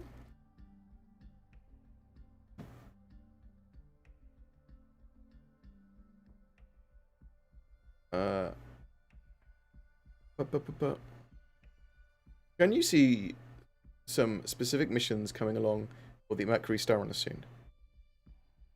Not for a while. Not specific missions for the Mercury StarRunner. And even when there are ones that are more suited for it, it's going to be the cargo running, data running missions. So we'll see more volatile cargoes soon, and that will be very suitable for the Mercury StarRunner, in my opinion. That's sort of like get to cargo from here to here pretty quick. That's dangerous or volatile or has value or whatever. That's sort of short-term gameplay that's going to be in more in soon. Thank you very much for the donation, Michael. Very much appreciated, sir. How do you think explorer ships will make money? I'm not sold on the Carrack being that useful. So, discovering things. So that could be locations of asteroid fields, wrecks, salvage areas, fleets, whatever. They could, as part of missions, as part of general... there's probably going to be guilds in-game, so NPC-run organizations that just want certain types of data. And you can sell for large amounts of money. And some of this data will be part of manufacturing processes. So you'll need this data for certain things. And then that effectively builds items. So they will have value and you can sell them for that. And you can sell them to different players. Sort of that kind of data that you'll find, data as cargo. But there's going to be interesting things that you find along the way that will allow you to pursue different missions or sell these potential different missions to other people. There's going to be a load of stuff with exploration. It touches on so many different things, from surveying to scanning down points of interest. How many people do you think will play Star Citizen once it releases? I don't know. What, concurrently? Or people with accounts that play at least once a year? What do you mean? They are looking to break the 1 million unique players mark this year for Star Citizen. Do you think the Perseus will increase in price? Perseus probably will increase in price before it's released, and when it's released, yes.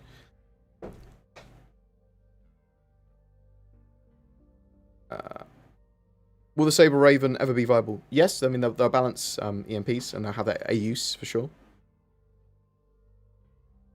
Can you see... No, that's what we talked about. Do you think Explorer ships will make money? Yes. As I said, yes.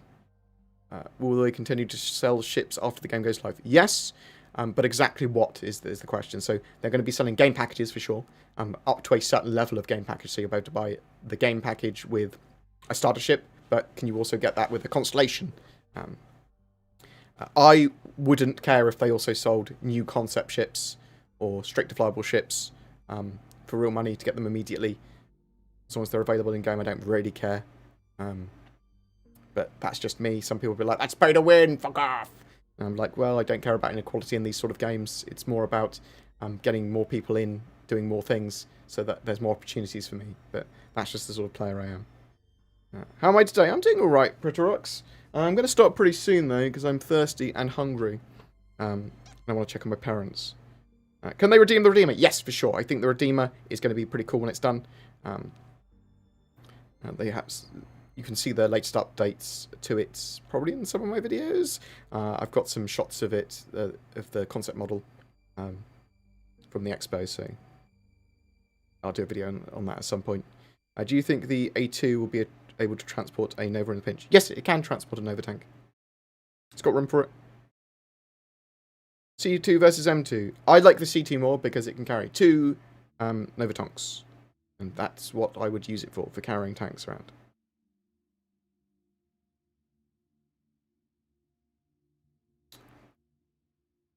Right. Any other quick questions that I can answer? I just picked up a Perseus after BoredGamer talked about it in the stream. Damn you! No, Hurricane, I'm sorry. That makes me feel weird. Hi, thanks for all your content production. If I may, I would like to ask you some advice concerning small cruise ships. I'm looking for a multi-role ship I can handle with when playing solo. Access to some weapons from the pilot, and I'm currently using a Cutlass, but I'd like something more for 2 to 5 players. The Andromeda is cool, but suffers from several bugs, shield holes, bouncy cargo. The 600i is expensive. McStarrunner has very few firepower. Any suggestions? I mean, I love the McStarrunner. That would probably be what I'd recommend. That or the Carrack. The Carrack's a lot more expensive.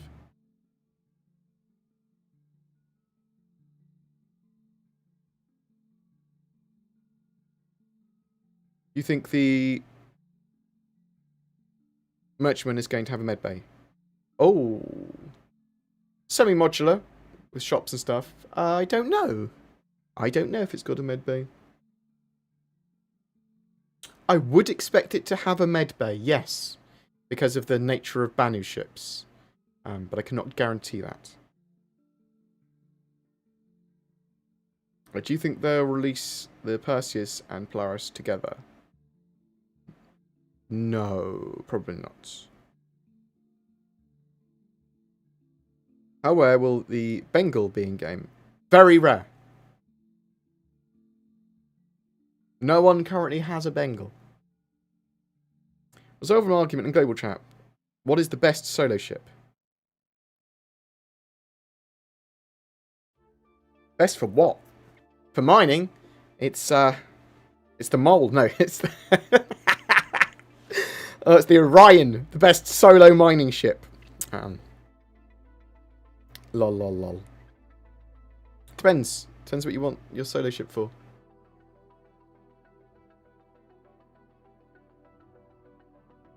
Oh, so much Knock! Thank you very much. Big fan of your content. Thank you very much, Knoxvane. You are my main feed for Star Citizen updates. By the way, will scavenging specifically, with the Reclaimer be ready next year? So you're talking about salvaging rather than scavenging. So salvage, more salvage is what the Reclaimer does. So that is literally pulling salvage into its grindy jaws and munching it up. I do not think that that form of salvage will be ready next year. I think we'll have tier 0, maybe tier 1 salvage next year. So tier 0 salvage will be the removing of components from a ship, taking them, and actually putting them back in as well, which is sort of repair. And then cutting away components. And I also think then that they'll probably be building hull scraping in after that before more salvage, which will be the breaking down of ships' parts and then crunching them up, putting them in by tractor beams or other means, putting them in their face. I think that's sort of like something maybe in 2022. But thank you very much appreciated for the knock. Do you think the Genesis Starliner will be able to make decent money in game? Yes. There'll obviously be a bit of a balance, but moving players around, missions associated with moving players and NPCs and VIPs around as well. How rare do you think the Javelin will be? Reasonably rare. One of the rarer ships in game. They're going to be pretty expensive. Will there be a Pirate Kraken mission? Well, there's going to be lots of missions in the future to attack Pirate Krakens, for sure. I mean, that's going to be one of the places that pirates basically spawn from as well. That's what it looks like to me, anyway.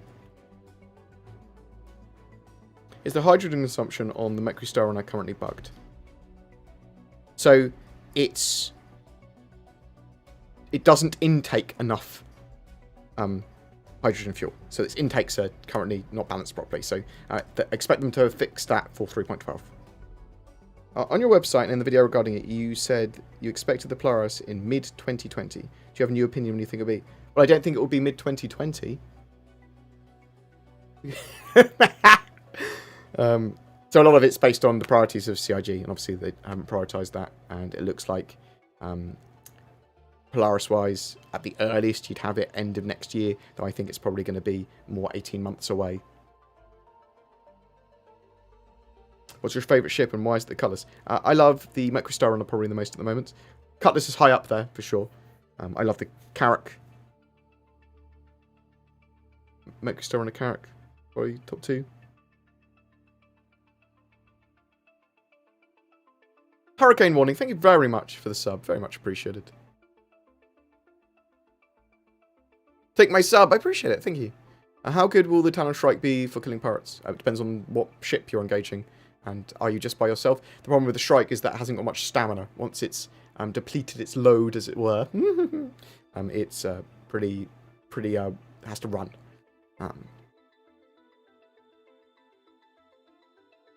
Intergalactic Aerospace Expo Best of Show upgrade now broken. Anyone else can still see those Warbond Best of Show ships?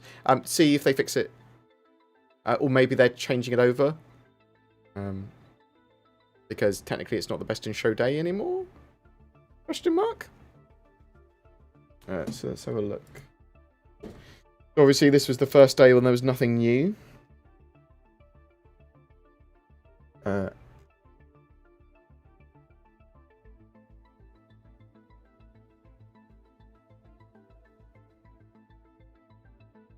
can still see the upgrades. It's still working for me, the Best in Show stuff.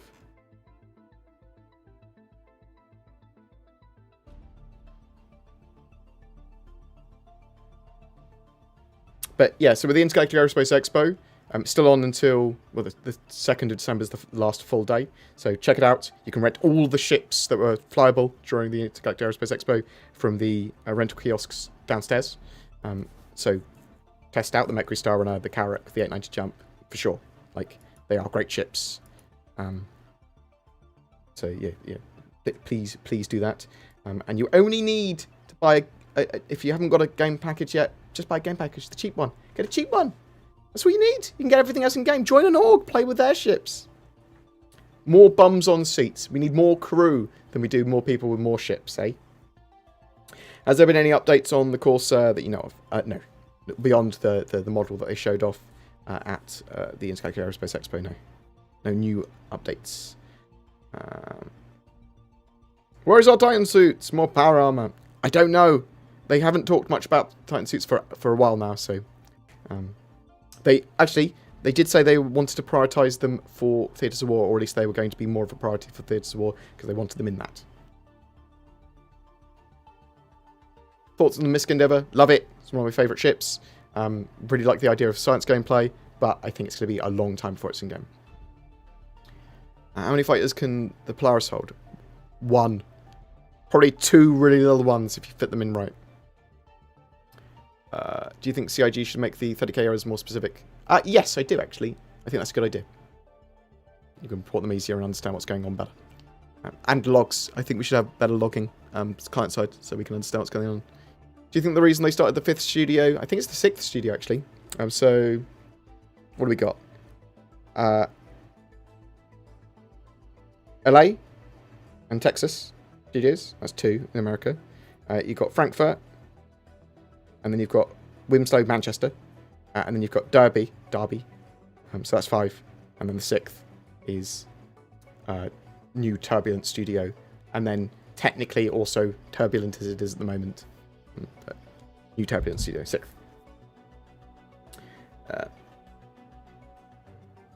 Will we ever get a handheld minigun? Probably. At least on the Titan suits. But yeah, I would expect to see something minigun-esque. What a step up in cargo hauling than at Car E. Can you recommend? Oh, slightly better cargo hauler? Yeah, Microstariner. Just get a Microstariner. They're best. They're awesome. How long before the Orion game? Probably quite a while out. At least a couple of years sort of thing. It's a big mining ship. How do you have this development video playing in the background? Using the power of my mind. Zin made it with all the clips from various things. A mixture of gameplay from me, but also from Inside Star Citizen clips, various other clips of Star Citizen official stuff. Super Mario Brothers, I am just about... I love you, and I appreciate the raid. Let's start with that. But I am just about to dash off as well. So I'll have to push on your raid to someone else to raid them as well. But I am answering a few more questions and then dashing off. But genuinely, thank you very much for the raid. I very much appreciate it. And I hope you're doing well, sir. Hope you had a good stream as well. Hello. Literally turning up as I was just about to pass off. I have a $620 limit for now. What ship or ships do you think I should go for? So far, I'm in for a Hercules C2 and a Drake Corsair, but I'm tempted on the Cat and the Corsair and maybe something small, not sure. It depends on what gameplay you want. I can't really advise you too much ships. I love the Microstariner. I love the Carrack. Those are the things that I always suggest.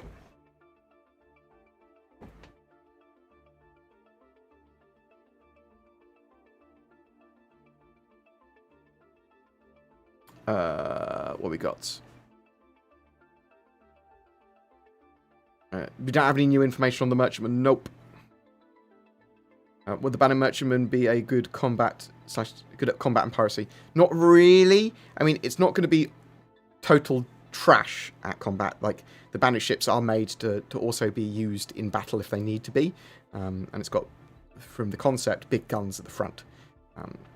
But it's not going to be great in combat. So you want to try to avoid it or get past it, run past it, outlast it. I was trying to find out more info on the Banner Merchantman open shopping mall capabilities. Do we think it will have multiple ship-to-ship docking ports? Oh, I see what you mean. I think it's got a front ramp, and I think it's got a docking port or two. I'm not 100% sure. I think people will be able to visit in space as well as when it's landed. It's going to have shops on board that are semi-modular that you can sort of put whatever you want in. We'll have to wait and see exactly how they want that gameplay to play out, I suppose. If I upgrade a Cutlass Black right now, can I still get the skin? Yes. What are your feelings on the Xi'an ships? Worth owning? Meh. They'll come into their own and be a bit more effective, or at least unique in the future. I mean, they use like articulated thruster rigs to move around rather than sort of like rear driving thrusters. And larger engines. So they're going to be much more unique in the way that they move. So, but we need to wait until everything's balanced first to really be able to judge that. I suspect they'll be very, very, very good in the hands of good pilots. Polaris getting bigger in Reconcept and Capital Ship and Capital Shield. Might change slightly in size a little bit. What size do you recommend for piracy? What ship do you recommend for piracy? It depends on the type of piracy you're trying to do. How many people? If it's just for one, it's going to be different. You might want something that does a bit of interdiction. A Cutlass Blue is actually probably pretty good. Did you see the promotion of the Nomad crapping on the Aurora, basically saying pay to win? No, I did not. Right. Will we see the Hull C in-game after docking is finished? When will docking be completed? So we need a few things. We need docking, we need cargo 2.0, and 4 cargo 2.0, and the expanding physics grids. Really, we need iCache. So almost certainly next year for the Hull C. I'd say potentially for Q3 next year if we're lucky. Do you think dock ships will jump with the host ship or be detached? They can. Dock ships will probably jump with the host ship. That would be my expectation.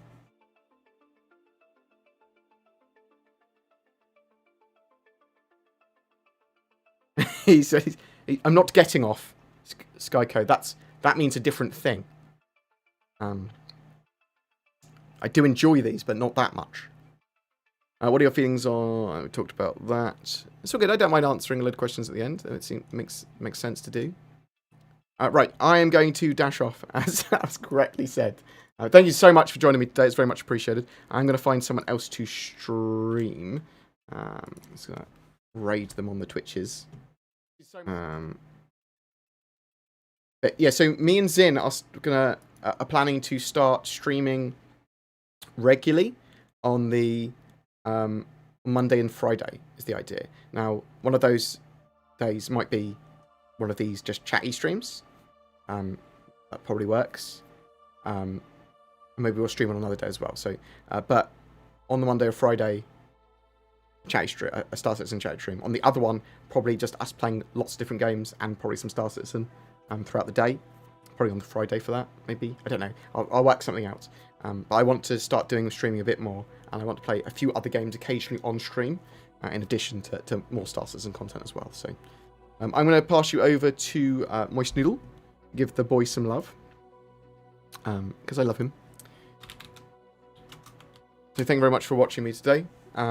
We will be getting some exclusive videos out to Patreons and the people that have joined on the YouTube members join button thing, which is basically like Patreon for YouTube, which I'm trying to promote at the moment. So check that out if you want to support the channel further. You get exclusive content and some exclusive videos. We are planning to do an exclusive video once a week and exclusive posts and polls so that you can help influence the channel and see some behind the scenes stuff and talk a bit more to me and Zin. That's one of the ways that we want to be able to promote the channel. Making money is through the community, but you'll see that. I'll describe that a bit more over the next couple of weeks because me and Zin are working that out exactly how we want that to work. But you'll see some exclusive content coming later this week on that if you're already a member. Love you guys. Thank you very much for watching. Peace, namaste, all of that jazz. I love your faces. Other games, no. There's only going to ever be more Star Citizen content on this channel than this. And there might also be some other stuff as well. I also want to be looking at board games and things in the future, and some more gaming stuff and like that. But there's never going to be less Star Citizen content that's on the channel now. There's always going to be more, and maybe some other stuff as well. Or maybe it will go on the second channel, or a different channel. 3.12 when? I expect to see 3.12 go to Eva Carty within the next week or so, and then live build by the end of, by the middle of December, so December 20th-ish is when you'll see the live build.